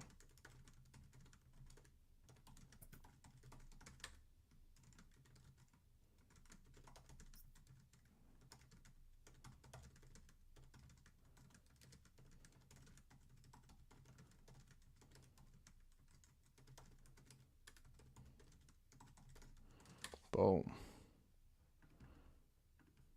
Nice with it. Okay. You got another love and another comment, brother. All right, I'm popping back over to Deal Box. Let's make some money. This is how I'm going to do it. I'm going to buy a business that's already making money. Great. Cool. So how much money does Trey John need to walk home with? I'm going to just be real with y'all. I am not cheap. So I am going to put a number in here that is not cheap. I know that for me to be confident in finding a business and actually being the one in the CEO seat afterwards, or very similar equivalent, but likely the CEO position afterwards, then I'm going to need to be walking home with some scratch. All right. To me, I would need at least $20,000 a month to be able to dedicate the kind of focus that it needs and bring the resources that I would need to make sure that the business can keep running. So required personal cash flow, this is how much money I'm going to be able to take home every year. And for me to be happy, it would be $20,000 a month, which is $240,000 a year. I can plus or minus about $5,000 a month and we'll still be all right. So I'm going to put at 15,000 over a year, that would be 180,000. So I'll put required at least 180,000. That's really going to be the floor for me. Okay. Now, operators, I know that to be able to have an operator in place that would then give me some additional resources that I might need to actually facilitate a lot of the execution of whatever the vision I have for that company is. I don't want to be the only one operating. I would like to be able to compensate an operator, which would likely be a CGO from within our collective, right? So I'd want to make sure that the operator doesn't have to do all of the execution themselves, right? It should be a good business. And we also are budgeting in the fact that I'm going to want to pay you guys. So for now, I'm going to put 60,000. And this is a business that I am looking to buy, meaning I'm taking on the risk of my name is on the deal, yada, yada, etc. This isn't just like businesses in general. Like if we're not buying it ourselves, then the CGO is the one who's running the show, and that's where that majority goes. But in this case, if I'm buying the business, then there's a lot more involved in actually doing this acquisition, and I'm going to run and be the CEO afterwards. Great. I still want to make sure that an operator is paid well, and this operator should be able to manage like 2 or 3 opportunities post placement. Plus have some upside bonuses. But for now, this is also baking in benefits and payroll tax. This is like if we were W-2ing an operator, which I'll be honest, I probably won't, but I'll keep it like this for now anyways, because it actually might be just more beneficial to find an operator internal in the business that we can just skill up and then give them some like bonus incentives for their performance. Okay, so cool. Based on just very preliminary information, we need to be finding a business doing at least $440,000 in cash flow. That's their annual revenue. That's not going to be too hard. We are usually talking to business owners doing at least $1 million to $2 million is really like our low end. Let's look at some financing assumptions. So financing percentages, how much of this needs to be financed versus how much of it needs to be put down in cash up front. Likely any buyer I go find is also going to be wanting to do some sort of LBO or seller financing. Right now we have 90% of it's financed, and that's probably about accurate. Like if we go find a business doing $1 million, then, you know, if they have to put, I don't know, 100,000, 200,000 down, that should be okay for the right buyer. So I'm going to do financing at, well, let's see, 90%. Oh no, 90%. You'll notice that this number on the side goes up a little bit more the more financing you take, because we're also covering the debt service. So this is like the interest on the loan. If they do take out a loan, you do want to make sure that this business will be able to pay that loan back over whatever the term is. Most loans are 10-year loans, so we'll just keep that by default. Interest rate, this is all just industry standard, a 9% interest rate, so I'll just leave it. Minimum debt service coverage ratio. So I'm just going to read this for you. The minimum DSCR required for a deal, most banks require 1.25. 1.5 is often used by members. The lower the ratio, the more debt service risk there is in the business. So this is just making sure, is there enough cash flow in the business to be able to cover the interest and how much that loan is going to cost to pay back. Okay. Operator settings. So I'm just gonna leave this stuff at a standard rate, assuming that whatever buyer I want to bring is going to be, helping us finance the actual purchase. Purchasing information, purchase price multiple. Again, this is just kind of a default 3x, but I'll be honest, if I'm looking at a business that's cash flowing 440,000, this is cash flow, total operator cost, debt service. This says total cash flow, but a multiple would never be created based off of the revenue. So I'm wondering if this is actually trying to tell me EBITDA, operating costs, payroll taxes, financing impact. Personally, yeah, this would just need to be their current profit margin, really. So total cash flow in this case is a little confusing, but I'm going to assume that this is actually talking about EBITDA.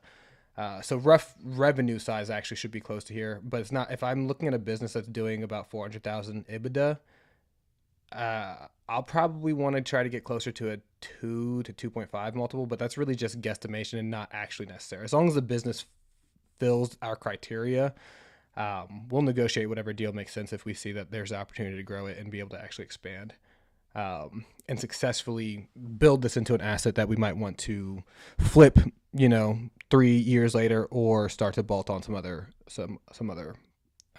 businesses too. So I'll just leave this at 3. Not really super necessary, but it could be plus or minus, it could be a 2x multiple, it could be a 4x multiple. We'll leave it at 3.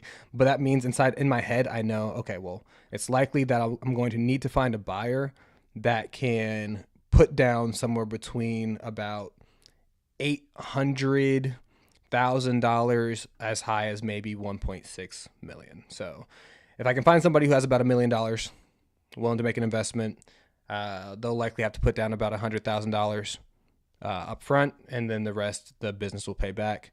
If they're willing to do that for 80% of this business, that I feel we can 2 or 3x over a year to 2 years, and if they see that confidently we are the people they want to make that investment with, then great. That's your conversation with the buyer. We obviously have all of our details mapped out for how we actually will operate a business and put in the right systems, put in the right playbooks, and increase the value.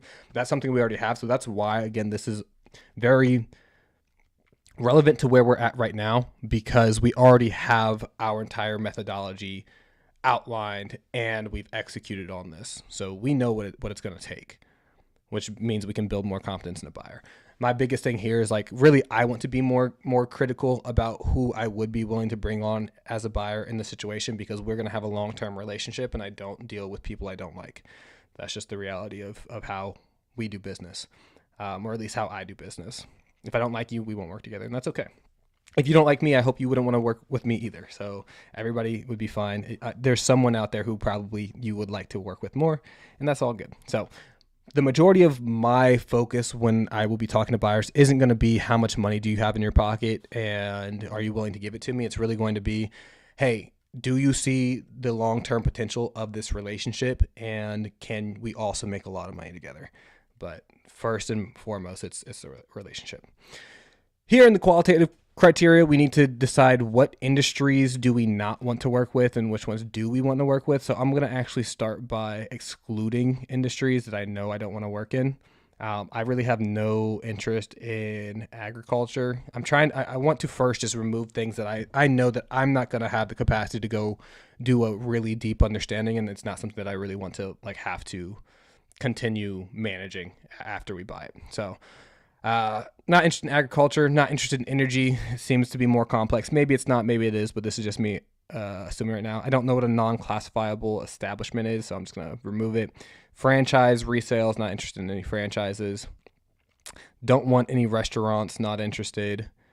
Wholesale and distributors, maybe I'll leave it for now. Automotive and boat, I don't really want to get into the automotive space at all. Building and construction is fine. Education and children, I don't think I want to do anything in education might be fine. Engineering, a little too technical. I don't want to have to go learn a bunch of industry-specific jargon there. Financial services, I would consider it, but I don't really want to deal with some of the compliance that's usually necessary there. I'd rather avoid it. And I don't really want to have finance jargon conversations every day. It's just not something that I'm really into. I might be in the finance space peripherally right now, and I can speak the language, but I would rather not. So I don't want any financial service businesses. Healthcare and fitness, that's fine. I couldn't really see myself running a fitness company. I'll leave it for now, because if something fits, then it fits. But I don't really think that that's something that I want. I'll have to meditate on some of this too. Manufacturing. Now, manufacturing usually requires a lot more equipment, and again, there are certain levels of compliance involved there and technical understanding. It's not always going to be that complex, but usually there's also real estate involved. There's assets inside the business, which could be good to some people, right? You have more assets you can leverage for going to get a loan or something. It's easier to be able to get the money to be able to buy a business like this, but I am not sure how I feel about investing in anything with real estate as of right now, because I don't know if I actually want to be inside of the United States for forever. I might want to go somewhere. So once I get more clarity on where I want to be physically located, that's why some of these online businesses are kind of appealing to me, marketing agencies, stuff like that. I'm moderately interested in. Real estate, I think, would be really fun because there is a lot of overlap between deal sourcing and sourcing like property and other real estate flips. And obviously it's a long-term investment move. I'll leave it. We actually do get a lot of interest from the real estate space. So it probably is actually a ton of overlap there if we just go buy something in real estate now, which does make sense for me. My mother runs a HOA management company, and inevitably I do want to do some strategic acquisitions with her, which means if we do buy a real estate company and there's like development and we're building a new community, well, great. I can now plug in my mother's company or a company that my mother and I have purchased that can now be the HOA manager of that community because it's already like built in. All right. So that's kind of vertical integration that I'm considering also. No interest in retail. Let's just remove it. Tech and media is good because there's a lot of overlap with what we're already doing. Travel might also be interesting. Travel's not very recession proof though, right? Travel is usually one of the first expenses to get cut if like there's an economic downturn. So actually I think I am going to remove travel, and that might be my second level of thinking on this is what typically gets cut in economic downturn. And I'll be honest, the reason why I'm considering that is because I don't necessarily have utmost faith in the way that our economy is running right now, and that is okay. That is just what I'm seeing from the data that I have access to. I expect some shit to look kind of bad in a couple of years. In a few years. I think right around 2029, 2030, we're going to be looking at something serious. And if I'm making an investment in a business now, if I do decide that it's a platform company I want to roll up later, I do want to make sure that it's going to be recession proof. So I will likely also, because of that, cut out leisure. Again, leisure, travel, those are things that don't typically survive well. Service businesses are good. Like, your toilet breaks, you're still going to call the plumber, even if, the economy's not great. Okay. You're not going to roll up your sleeves and try to go fix the toilet yourself. Maybe you will, but most people will not. Transportation and storage still going to be viable. Wholesale and distributors. Everybody needs supply chain, so that sticks around. Pet services, I don't think I have any interest in pet services, but the pet industry actually is very good. People love spending money on their pets and their children. Well, they might not love spending money on their children, but it's inevitable they're going to have to. The point is, pet services actually are still pretty solid. Entertainment and recreation, I'll probably leave it for now. But I think I've narrowed in a good bit. Beauty and personal care, I also think that's good. There's a lot of products out there that I think are good, and I love some good, some good healthcare products. I don't care. I'll put on a face mask. I'm about it. Let's do it. So the point is, I do have personal interest in beauty and personal care, and I can also see how this could be grown so easily, right? Beauty and personal care, there's so much traction on like TikTok shops that we could just run some sort of influencer campaign, build relationships with influencers first, of course, and then run influencer campaigns and do more UGC, plus use AI avatars and ads to absolutely rip. Like if we had a really great personal care product, I already see how we could absolutely like dominate and massively grow a company from like day one. So that's also what I'm considering, is how easy would it be for me to understand how to grow that business? Building and construction is pretty straightforward. You have to get the supplies, you have to build the thing, and then you take the cut in the middle, right? So there should already be an established supply chain. It's not hard to build relationships with people in general, and that's really building and construction. You might think, oh, this is a very service oriented business, but more or less it's just finding the right relationships. Can I find a supplier that's going to give me a good deal on this? Can I get the right contractors in place to actually build the thing? so I can still have some spread on it? And can I sell this real estate, or can I sell the improvements that we created, right? It might be like renovation, house renovation, something like that. Can I sell this for more than it cost me, right? I understand this industry well enough that I could see myself growing it. Same thing. Healthcare and fitness is my same opinion on beauty and personal care. Communication and media, as well as tech and media, both of those to me is like, okay, great. We have another channel to do deal sourcing with. So I would definitely invest in a communication or / tech and media company, because I want every single channel possible for deal sourcing, and also tons of cross-selling opportunities. So if I do buy a business, or anybody buys a business that is in a traditional service industry that doesn't have great marketing, which most don't, awesome. Well, now I can plug in my company to be able to run marketing there as well. Right. So a lot of cross-sell and synergy opportunities with the rest of our future portfolio. So I would definitely invest in a communications or tech and media company. Entertainment and recreation, I think that's more of like a personal thing. I would love to just be in the entertainment space in general, but I actually am going to cut that because I don't see an immediate clear vision forward there.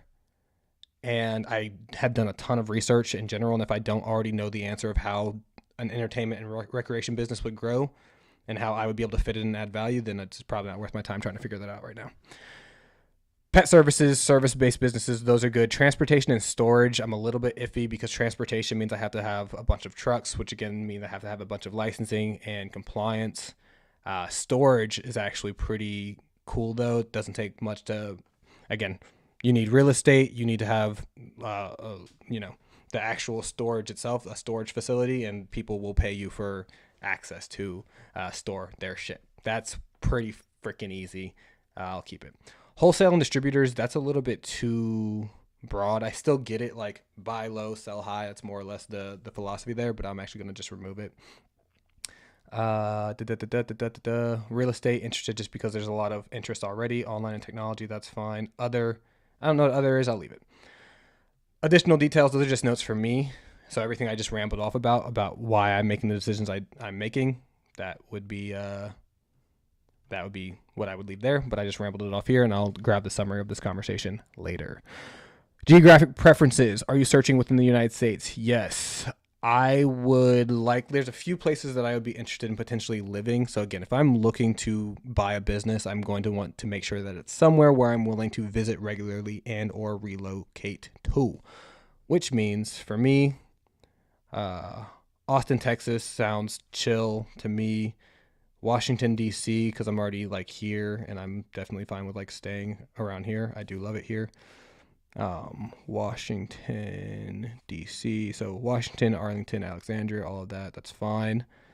Where else? I really don't see myself on the West Coast. I'll be real with you. But Arizona, I absolutely love Arizona. So let's look at Scottsdale. Apparently, that's not how you spell Scottsdale. Let me see if I can just look up Arizona and see what comes up. AZ. There we go. Load more. Tucson, Stafford, Phoenix, Mesa, Chandler. That's good. It's like the metro area of Arizona. Dude, I might actually I'll probably make Arizona just the whole state. I do love Arizona as a whole. Same thing with Virginia. I would pretty much be good with anywhere in Virginia. Just the whole state is fine for me. I love it here. I'm a fan. Can I find Virginia state, like the whole? There we go. Texas, anywhere down south, really south, southwest, I would be fine with. So actually, I'm also going to just make Texas kind of like a all of Texas kind of thing. Texas state. Where do you guys want to live? That's part of this. So again, the reason why it's so valuable to gain clarity on what you want with anything, whether you're running a business, looking to buy a business, or just like you have goals in your life. If you get very clear about where you see yourself,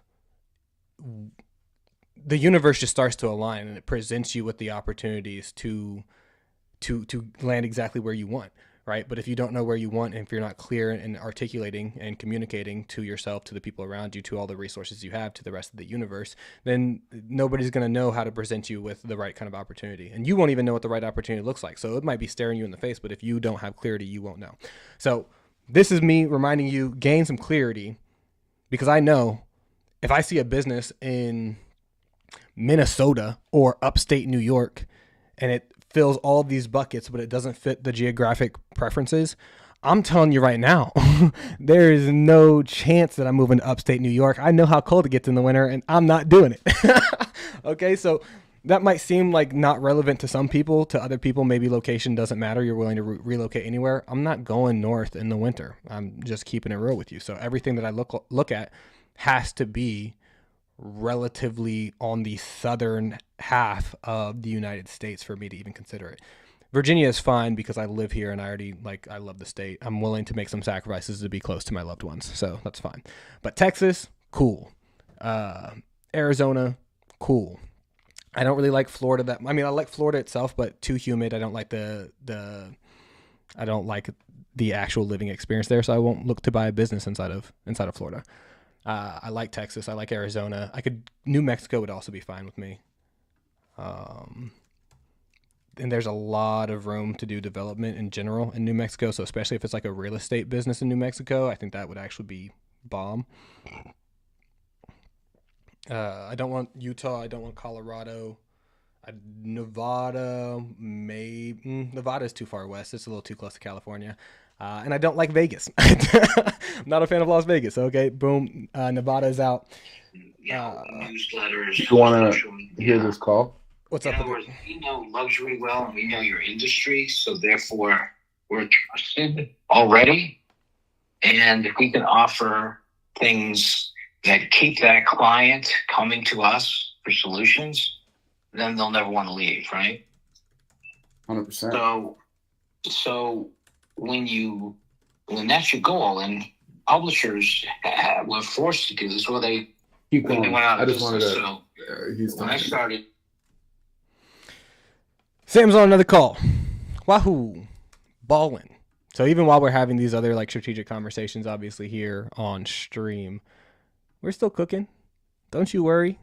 Cooking's always happening. I am going to drop the link to the boot camp because I said I would do that earlier and I just didn't do that earlier. So there's a link to the boot camp. If you literally want me to hand you all of these assets, like our entire business model, as well as all of our scripts, all of our landing pages, all of our everything, and you can see the step-by-step process to how we're building $1 billion business portfolio, then hey, yeah, cool. Come hang out with us on the boot camp. Obviously, we're doing on these live streams, we're showing you a lot of stuff behind the scenes of how we're thinking. When you're actually a part of this collective, you get full access to everything that we have access to. We share all of these resources with each other because we're all on the same mission. The boot camp is your decision point to see if you want to do this full time, because this is what we do full time and we already know what it takes, but I want to lay out all of the processes for you so you have every single answer to any question you might have from day one. How do I get in contact with business owners? How do I start deal sourcing and making money? How do I operate and start making money? How can I eventually buy a business and make money that way? How can I participate in roll-ups and building a portfolio so that, we can sell it for even more money? How do I do this in a way where my community is empowered? How can I do this with people who actually care about me and want to go forward with me? There's no sense in doing this by yourself because we have so much more leverage when we do as a collective. If you have any questions about acquisitions as a whole, from start to finish, boot camp, I'm literally going to show you every single thing and give you all of these systems that we are running. So come say what's up, hang out. You'll get to spend, it's literally going to be the best 4 hours you could even consider investing in. I can guarantee that. And if you don't like it, I'll give you your money back. Team size preferences. So I don't want to manage a business that has a ton of employees. Just from day one, everybody has always known this about me. I like partners. I don't like micromanaging. So if I'm going to buy a business and be the one who's like running the show at that business, it probably for my own benefit should have less than 50 people.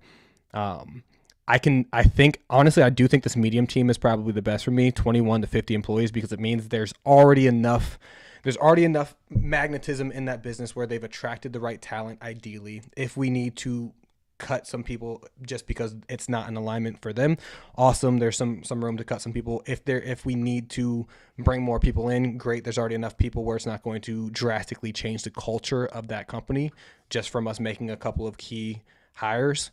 As well as this should give me plenty of manpower to be able to delegate. So I don't want a micro team because it means I'm likely going to still be the one who's running a lot of the operations. That whoever the previous owner is, it's likely that they're still going to be an owner operator. And I'd want somebody who's been able to build a little bit of a team around them, or I'd want a company that has a bit of a team that's already established. So honestly, I really don't prefer a micro team, but for example, this might be like a media company who just is really well systemized. They just don't want to keep growing, but I don't see that as highly likely, but I'll leave it. So micro team, small team, medium team, that's fine for my deal. My team size preferences so that there's plenty of room to delegate this to the right people. Financing options. So this is where we're going to get into a little bit more fun. What financing methods are you considering? I will put your own cash, not because it's going to actually be, oh, well, no, I won't do that because angel investors or private equity. So investors, this would be the buyer that's going in with us that I'll select investors as an option. I'll select seller financing as an option. Again, we're playing in the range where this business would need to be around $1 million for our purchase price, plus or minus, 400,000 or so, 400, 500,000. This could get up to maybe as high as like a 3 million or 4 million purchase price. SBA loans, this is like the loans from the Small Business Administration, they only go up to 5 million. So I do intentionally for this first acquisition want to stay under that 5 million range, just so when I go find an investor or a buyer to go in with me, we can still leverage the SBA, even if it's not going to come out of my pocket. I want to be able to do a deal where it makes a lot of sense for the buyer to go in with me, which means I want them to have the option to be able to get pre-approved for an SBA loan. So between SBA loan, seller financing, and investors, that is likely how I would be getting the financing to be able to buy this business. I will not be putting any cash in myself. I'm going to be very frank and clear about that right now. You will not be seeing Trajan pull out his wallet and give over his card and say, hey, here, take all my money. No, we will use other people's money. That is the smartest way to build your investment portfolio, in my opinion. So that's what I'm going to do. Okay. Now, I'm not saying everybody has to. If you have some money, you have some savings, and you want to own more of the business, put your own cash down. I know that we bring enough resources with our expertise, with all of the systems that we've built and this collective, that I can still create enough value, enough perceived value to be able to get a significant portion of equity from this deal without ever coming out of my pocket. Okay. So I can get ownership without paying money. I can do all of the work to make sure this is a good deal and then just bring the buyer and make it clear that, hey, this is our plan. This is what we're doing. This is how we're going to execute. This is your returns after 3 years when we sell it. Boom, let's do this thing. Okay. Years in business. I do want something that's established. It has to be at least 5 years in business. Management structure. Current owner actively manages daily operations. General manager. I would prefer to have a dedicated general manager running the business. Manager focused on day-to-day operations. Department managers, team leaders, absentee owner, management team, self. Any of this is pretty fine to me. And the reason for that is because I know that if I'm able to get this number here, if I'm able to walk away cash in pocket at $180,000 a year for this first acquisition, not including any of the equity that I own in the business, just $180,000 at the end of the year in my pocket, I'm willing to take the time, even if it is a business that is still owner operated, I'm willing to go in and find ways to remove myself over time. Right. So I don't necessarily need it to have a general manager, et cetera, or anybody running everything from day one. It is a preference, but it's not required to me because I know that I can come in and after 6 months, I can understand the business well enough that I can delegate and just hire the people I need to hire. And so it's not going to be just me there. But I am willing to relocate to do that. So if I'm willing to relocate, I'm willing to live where the business is at and actually dedicate like real time and effort to systemizing that business. I can do that, which means the management structure is not as important to me. If I don't have to, cool. But if it's an owner operated business and a lot of it is still dependent on the business owner, great. We can probably buy it for a lower multiple and everybody still ends up winning, right? The buyer is happy because we bought it at a lower multiple. The owner is happy because they're not going to have to be in the business anymore. They can still sell it and retire. I'm going to be happy because I get to operate a business that I own, and I know that when we sell it, I will be very, very, very happy.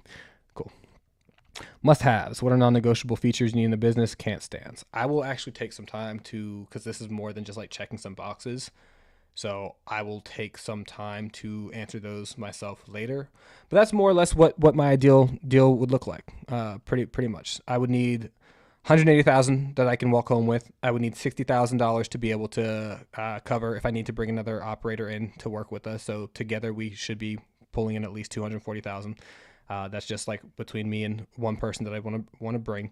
Financing percentage, assuming that I can find a buyer that's willing to put up like 10% down, then I can get financing percentages similar to this. This is not my final like best bet, honestly, because this would just be a loan. So I would prefer to do something like whatever percentage we can figure out, right? 10 to 30% seller financing, where the seller is actually going to get paid out over time. They'll end up making more money that way. It's just they get paid periodically.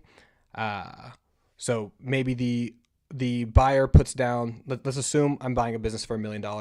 The buyer puts down 10%, so that's $100,000. We get a loan for the next, okay. We get a loan. We're buying a business for $1 million. We get a loan for $700,000. The buyer would need to be able to put 10% down, which means $70,000 down from day one. The next $630,000 needs to get paid back over the term of the loan. The owner would get all of that from day one, and then seller finance the other. I could send you over the NDA, and then once you get that signed, it will send you over to a portal for you just to input your financial information and ask a couple questions. From there, we'll book the operations deep dive after we take a look at those. And then give us some time. We'll put together the assessment and we can talk from there. All right. Yeah, send it over. All right. Sounds good. I'll send it over to your email, and then I will also send you over a booking link for the operations deep dive. And then that will just be on a video call with us, probably a lot, about 60 minutes for us to kind of dive deep. And then also, once you sign the NDA, you'll be redirected to another page to put in your financials. So you can take your time with that. Just save the page if you don't have them like readily available to you. Does that work? Yeah, you broke up there for a little bit. But yeah, that works. Okay, yeah. So I'll send it over to you. If you have any questions, just let me know, and we can get that all squared away. Good deal. Thanks, I appreciate it. All right, sounds good. Talk to you soon. Thanks again. Bye. Bye. Nice. Just wanted to highlight that part for the people whenever they rewatch it. We could clip that too. Clip it. Where are we at now? I wasn't able to listen. I was just recapping this deal clarity and how like the offer structure might work from a buyer's perspective and how much money has to go down. So if we were to buy a business for $1 million, and if I could seller finance 30% of it, that means $700,000 needs to get paid to the owner from day one. If that was the case, we need to go get a loan, which means the buyer is likely going to have to put down 10% of the loan up front, which would mean, okay, buyer puts down $70,000 from day one. That's all they came out of pocket. There's another $630,000 of loan that's out that needs to be repaid over 10 years. And then if we can also get the seller on seller financing where they get 70% up front, so they're going to get that $700,000 from day one, the next $300,000 can be spread out over whatever terms we work out, which might be 5 to 10 years, depending. That's roughly an example of how a deal could get financed without me having to spend any money. And thinking about that, $1 million business, putting $70,000 down for a lot of people is not crazy, right? Like there's real estate investors who will like drop that any day, every day, easy, right? There's business owners who have that just like sitting around in their like rainy day fund. Not every person, but $70,000 is not a crazy number. And just working this out and seeing, okay, well, roughly we could find $1 million business, and I could easily find somebody who's willing to put $70,000 down for us to still get all this upside. Like, yeah, I think that's very realistic. And we'll know once we start having these conversations. But anyways, that's an example of how the financing may be able to work out. I've excluded a bunch of industries, and I've just kept the ones that I see as being interesting enough to me with enough clarity where I see how we could continue growing it, and I feel like it would be secure through recession. Cool. Or there's What enough. industries? The ones that I kept, beauty and personal care, I kept because I know what it would take to grow a product, especially through like a TikTok shop and stuff like that. And also all the work we're doing with AI avatars and UGC content, we could absolutely like explode a personal care product or brand. Communication and media, keeping because it would ideally be a cross-selling opportunity plus another channel for us to deal source through potentially. But cross-selling, if we have other businesses in our portfolio or other partners who are working with the traditional business that doesn't have any marketing, which is going to be the vast majority of them, great. Well, this is a cross-selling opportunity inside of our internal network.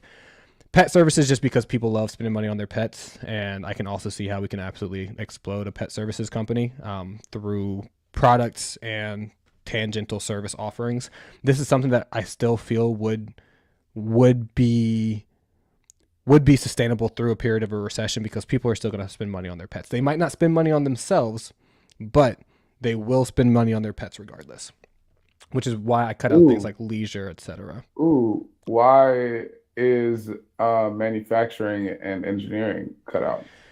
For my own personal acquisition, I don't want to have to understand or learn a bunch of like very industry specific jargon or moving pieces or compliance or other sorts of regulations I need to deal with. I don't want to have to really worry about OSHA or creating a safe working space. And I know that that's important for some other people, but to me, there's enough of a curve where I know pretty immediately what I would do in any of these other industries, whereas manufacturing and or engineering, I would anticipate having to do a bit more of a deeper understanding of the market, the business itself, and like the terminology to sound credible in the space. And I don't already in my head have a clear picture of how I would grow that, right? Like what if we lose one of our suppliers in the supply chain for an engineering business? Well, I know that we'd probably be bottlenecked into only working with the few suppliers that are already available. It might be a bit of a headache to try to go find and form new relationships with other suppliers. So if something were to break, how easy would it be to fix? And also if everything went according to plan, how easy would it be to grow? I don't see myself having quite as easy of a time here, but also I'm uneducated on this space. So I'm making my best gut decision right now. And my gut decision says, hey, you don't know enough about these things to really feel confident in going to make that kind of acquisition right now. My mindset is I don't have to know anything about this business to own this business and to run this business. And I know that I can meet the smart individuals in order to run that business. I agree. And manufacturing and engineering type companies are very, very stable. Banks love to invest into these. Private equity loves to invest into these, and there's a lot of internal operational things that we could do, and also from a client acquisition standpoint in creating new connections utilizing AI. You're so right on that. I just remembered I have a relationship with a guy who's only works with manufacturing companies, and he does a lot of like the automated systems. And he would actually love to come in on an opportunity with us for that. So I'm actually going to uncheck manufacturing. Engineering too. That like I was looking at a pool cleaning robot today, and I was like, I can build that. Like it's and honestly, at the end of the day, like business is business. People have products, services, revenue streams. I don't need to know anything about hand warmers to run a hand warming business. you don't have to understand or know the business that you're buying. You just have to be able to connect the right people to run that business. And if I would be doing a disservice to the business if I hovered over the top of it, trying to control every single aspect of it.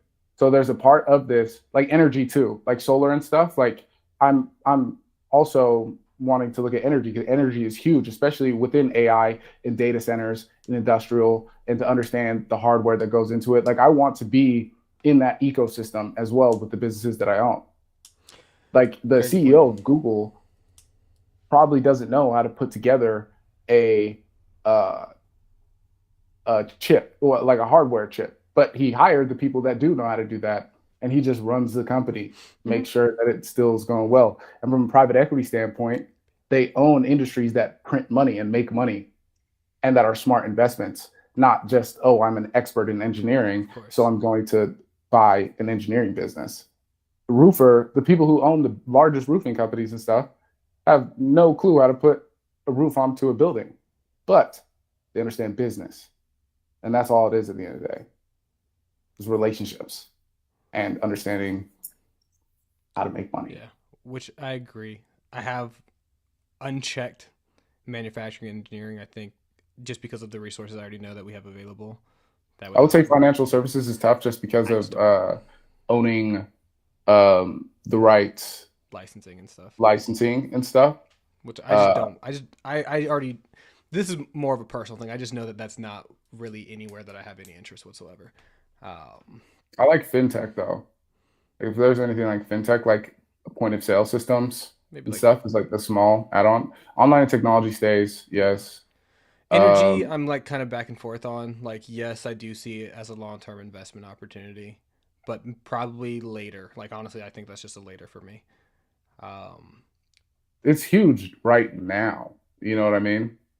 It's huge right now, especially with 20% of all Americans' energy bills have gone up 20% this year just because of the rise of AI. That's why these companies are putting billions and billions of dollars into data centers and industrial real estate all over the nation. Like energy is a huge building block of our nation, and China's already producing way more energy than we are right now. So it is a huge investment that will have large amounts of demand over the next 20 years, especially when we're talking about nuclear and clean energy. I agree. I'm still going to leave it checked for now because I don't. There's so many other peripheral businesses that fall under energy as well. So that's the only reason why I'm like I want it unchecked, low key. But if you gut feeling saying you don't want to look at it, you've convinced me. I'm malleable, I'm flexible. I want to say at the bottom because there was something that wholesale distribute, like that's so big. That's so big. Like owning supply chains as well. And also with the systems of communication in the supply chains, automating these processes, app software is like, it's huge. It's huge, especially if you're in manufacturing, you own the distribution. Now you also own, what? Like that's like when you start talking about a vertically integrated ecosystem. Yeah.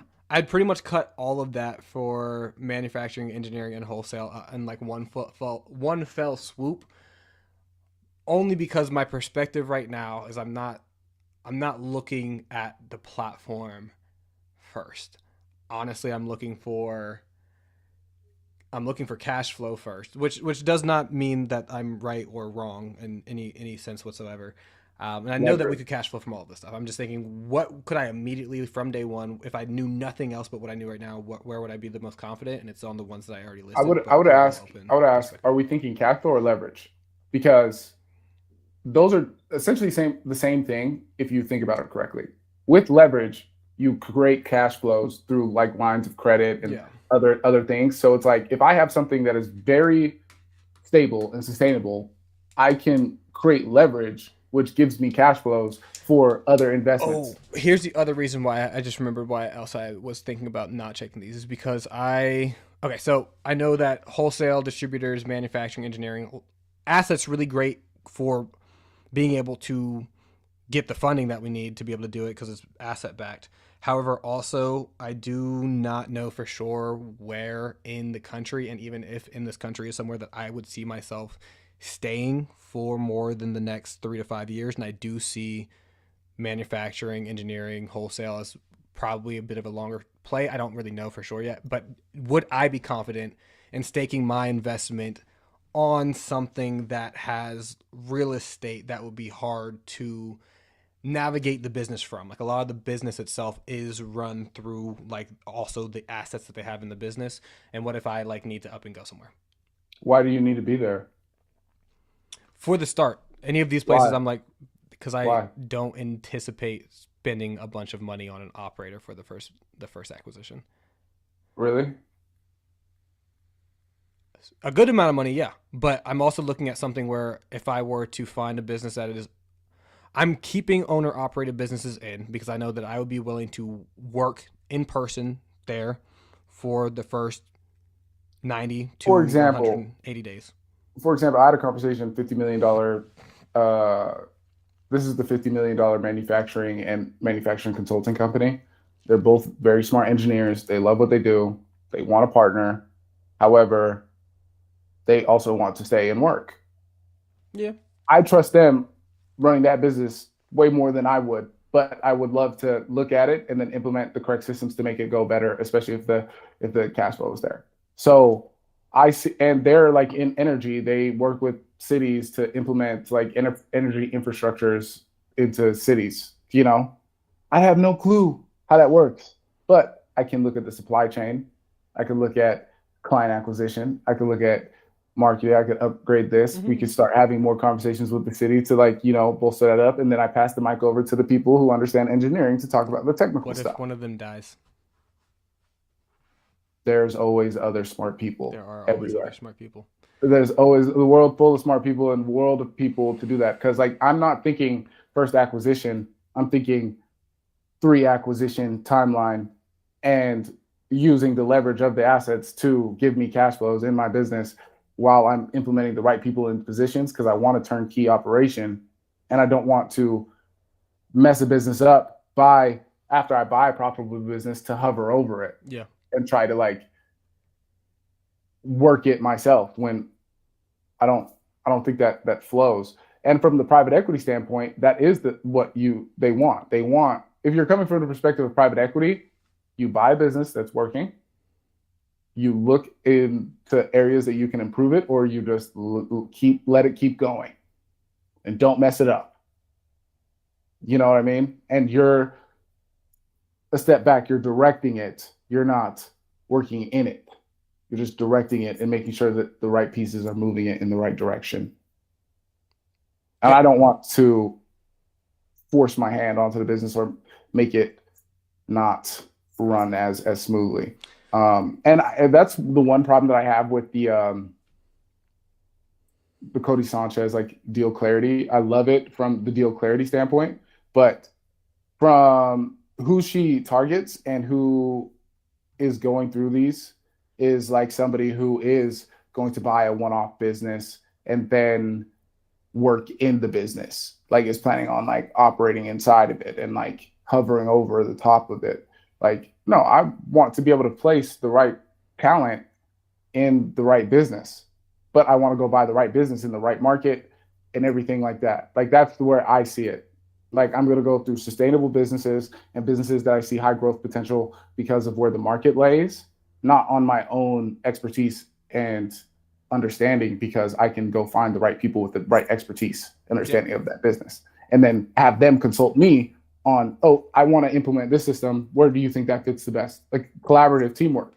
I can be the owner, but I'm going to delegate to you and let go, because from a cash flow perspective and leverage, I have that. I have to answer this call real quick. I'm sorry, Sam. 1 second.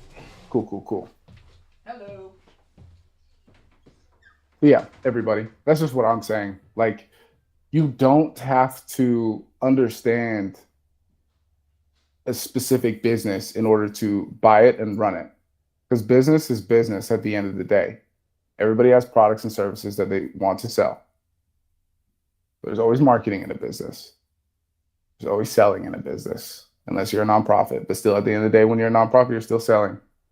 You still have services that you provide. So that's why you see executives bounce around so many different industries because they just understand business. Of course, it changes industry to industry in little nuanced ways, but all the information is available to you. And if you surround yourself with the right industry experts and the right people that you can rely on, they will allow you to grow the business. Stop thinking about it in a solo founder mindset where it all relies on me. I have to be the one to show up every day. Da, da, da, da. That is the same reason why businesses are getting discounted, why people are getting burnt out, etc. And why people aren't even growing or moving, because they don't know how to collaborate. They don't know how to build teams. They don't know how to let go and delegate. Everybody wants to have all the power and to be head honcho. But the best leaders delegate and give ownership over to others. The best leaders give ownership over to others. And that's something I had to learn for a long time. I thought that I could do things the best. I thought that it was all up to me. Giving it to somebody else just made it tough. But you have to give ownership to others, build into them, invest into them, and they'll give you great output. Me and Trey John were talking the other day, and we fully believe there are other people that can do things better than us. And that's why we want to put them in positions to do these things better than we can. So it's a mental roadblock that I think a lot of people have to get over, especially in this game of mergers and acquisitions and private equity. And not to discount understanding the market, understanding how the business operates, because those are huge, huge things, especially when you're stepping into a different industry. And I'm only saying this really in the sense of buying a business. Now, when you're trying to solve specific problems inside of a business, it does make sense for you to understand how that business operates for sure, if you're doing a commoditized service. Because if not, then you won't be able to speak their language. But if you're thinking about acquisitions, then it just really matters about the forecasting of that business, how it operates, if it is turnkey. Like, for example, I couldn't step into a manufacturing business if everything relied on the owner. And the next step was for somebody else to step in as the owner, would have to assume all of their roles and responsibilities. That is something I don't have the capacity to do.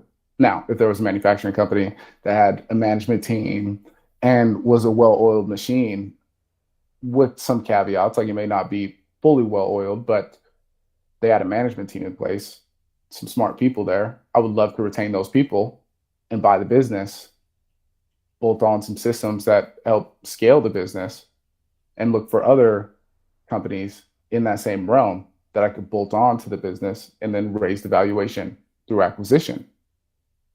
That's the playbook. That's what people are doing. So I don't want to get stuck in the mindset of that search operator mindset of looking for a one-off business, looking for the perfect deal, looking for something that I have to force myself to step into to help grow it. So that's not how it works. That's not how these roll-up plays work. Dex, you here? Actually, clip that also, by the way. Let's see if the YouTube, if people are here.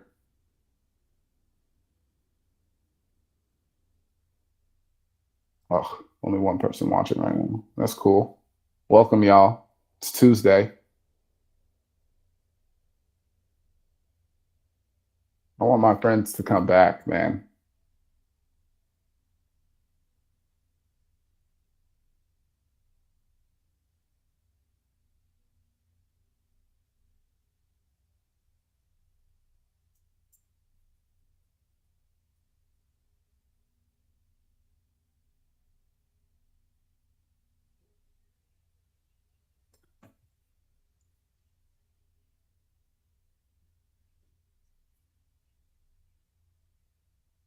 Oof.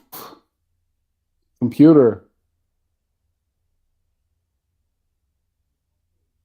It's crashing.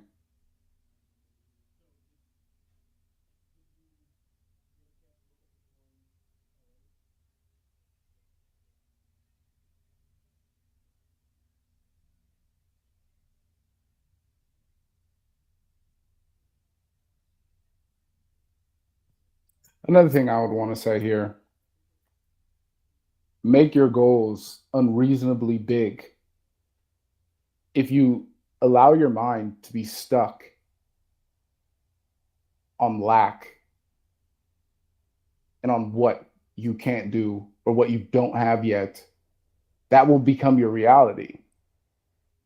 Keep your goals massive and focused on big opportunities in front of you, and they'll come to pass.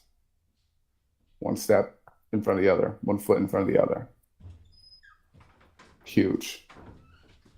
Having a mindset full of scarcity and not attacking the biggest possible opportunity that you can will only hold yourself back. Buy a business for $100 million today. I'm actually not 100%. opposed. I'm not opposed at all. You know, I mean, that's kind of what I was saying. Like, Yeah, I got it. Cody Sanchez builds the big dream. However, she still focuses on small scale opportunities. Like, it's focused on one-off deals. You're a lawyer, you're in corporate, you have $200,000 a year salary, and you want to buy one business. Perfect place to go. Perfect deal clarity. You have to step into the business. But from a mindset of wanting to build a platform and a huge EBITDA business, a behemoth that serves a lot of people and solves a lot of problems, that is the mindset that I have. So I don't see myself as somebody that's operating businesses in the same sense of like from the CGOs. We cannot operate 15 businesses at one time and be there every single day. We need CGOs that provide immense value to be able to step into these businesses with our direct strategy and vision, and they can implement that. So it's the same way of giving up power and giving up and to delegate, because the best leaders give ownership to their employees. And if I try to be a leader that steps into the business to take control over the business, I'll be handcuffing the business. So even if I did buy a marketing agency, I would still want to put that marketing agency in the hands of somebody else that I trusted. Yeah. Of course, take my systems and stuff, but you run it. I can't run it as good as you. Yeah, no, I agree with you. I think my part of this is, I think, something that I am recovering from is the best way to put it, is I still have some level of hesitation to delegate entirely and not take as much responsibility as possible. So this is me having to like adjust my mindset, truly, which is, I mean, the value of having these conversations and also going through this clarity stuff is to like assess where do you stand as a person. By you, I mean me. Where do I stand as far as like what is ideal for me, and where am I potentially limiting myself versus where am I maybe like overestimating my ability. Where can you provide the most value on your time? What, like in this case, say you just you have 3 businesses that you have acquired that are under the fund. What can you do right now in that moment to provide the most value? Like, what are you doing at that on a day-to-day basis? Are you checking in on every single business? Are you walking through the door? No, obviously I'm not doing that. And then also think about it. What information would you want to get to you to make decisions? Like, is it, oh, Kathy has a call booked in a couple days, wanted to get your input on this call? Or is it, hey, we have another acquisition opportunity we want you to review? Yeah. Like, what type of high level activities? Like, so that's like breaking free from the operator mindset, from that mold, to being a true director of vision and of where the business is going, and just letting other people run it, which you will get burned. You will have issues that arise in delegation, but the best leaders give ownership to their people. Yeah.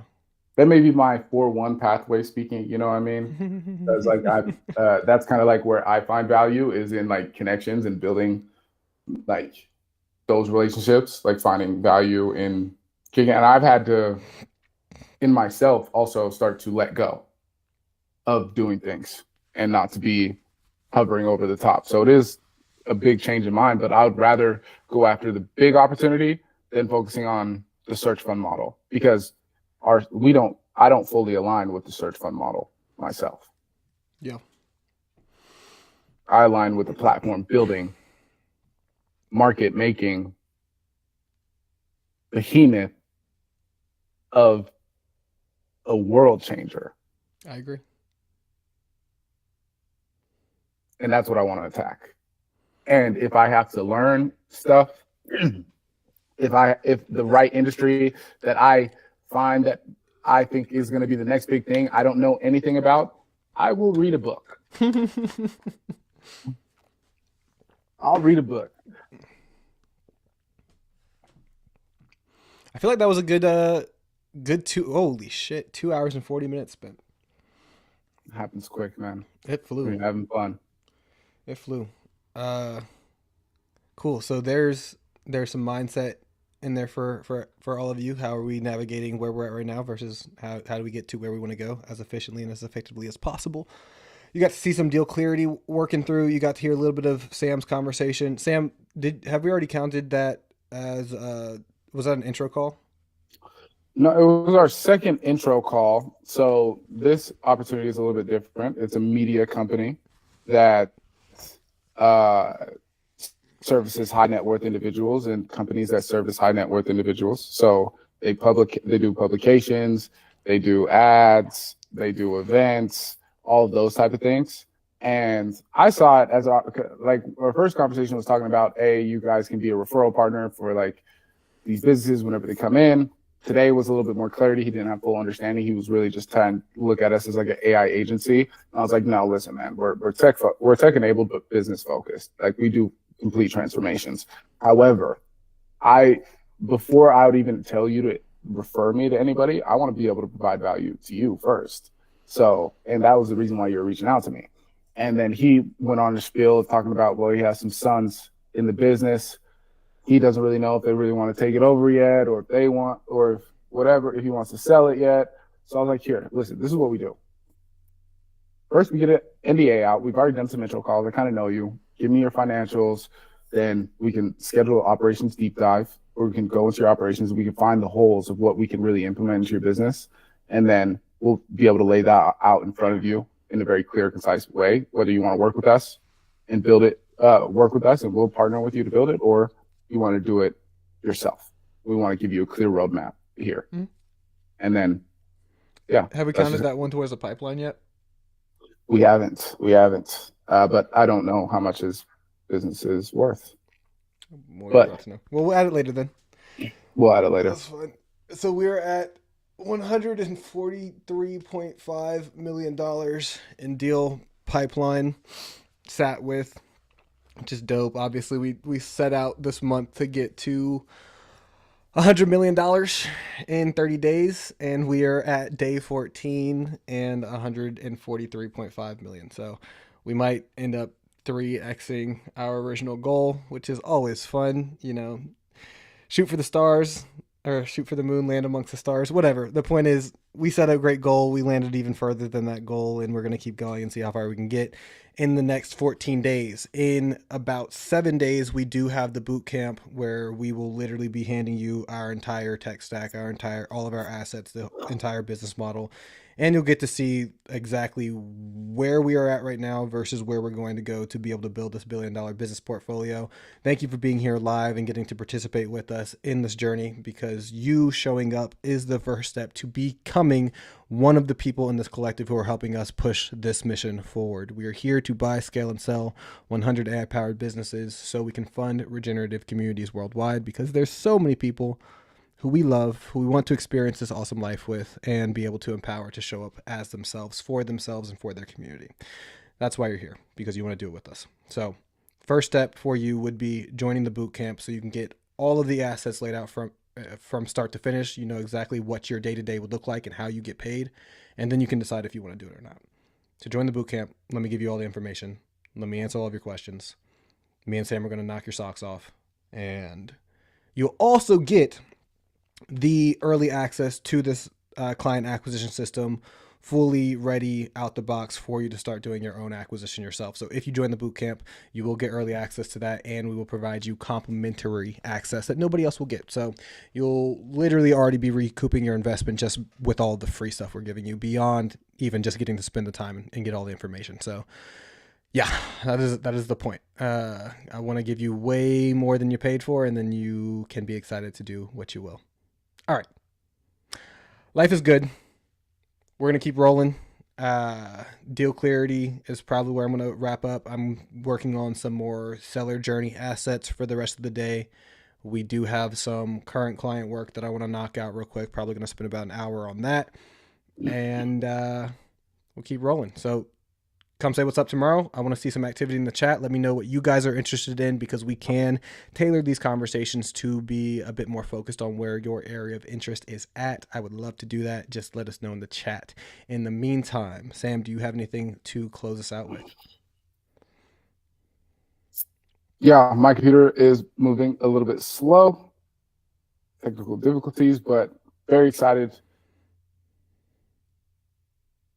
We're going to go over the next few days here, and excited for you guys to be a part of it. It's life-changing what we are doing right now, and very excited for you guys to be along this journey with us, whether you're just watching or you're in the playing field with us. As you guys see, we're creating something that's different than you've ever seen before, and changing the whole entire landscape of what AI can offer to businesses and how you can position yourself to give a business a complete transformation. I think a lot of people are focused on small problems and trying to fix those for small payments. And once you leverage the right vehicle and you position yourself in the correct way and you learn the right information, because a lot of the information that you're getting is diluted and not as in depth as it could be. And we want to clear that all up for you and give you the right information that you would have to pay hundreds of thousands of dollars to get at a top business school, and we're giving it all away to you essentially for free. So pretty ridiculous what we're doing here. All right, well, y'all and heard it I first. can say that I went to I hate this, my degrees, my undergrad degree was over $250,000 if I was to pay it. I was very fortunate enough to have a sports scholarship, but that's what people are paying to get the education that we're giving you guys away. Yeah. And not to mention the networking and all the other things that are priceless, but the real skills and the real knowledge of what you need to solve big problems for big businesses who have big wallets. Clip it. Clip it. All right, y'all. We love you. Thank you for being here and spending some time with us. We will we'll catch you tomorrow. We are at $143.5 million of this 100 million pipeline. Gonna keep ripping and running, and we look forward to seeing you tomorrow. So on that note, peace.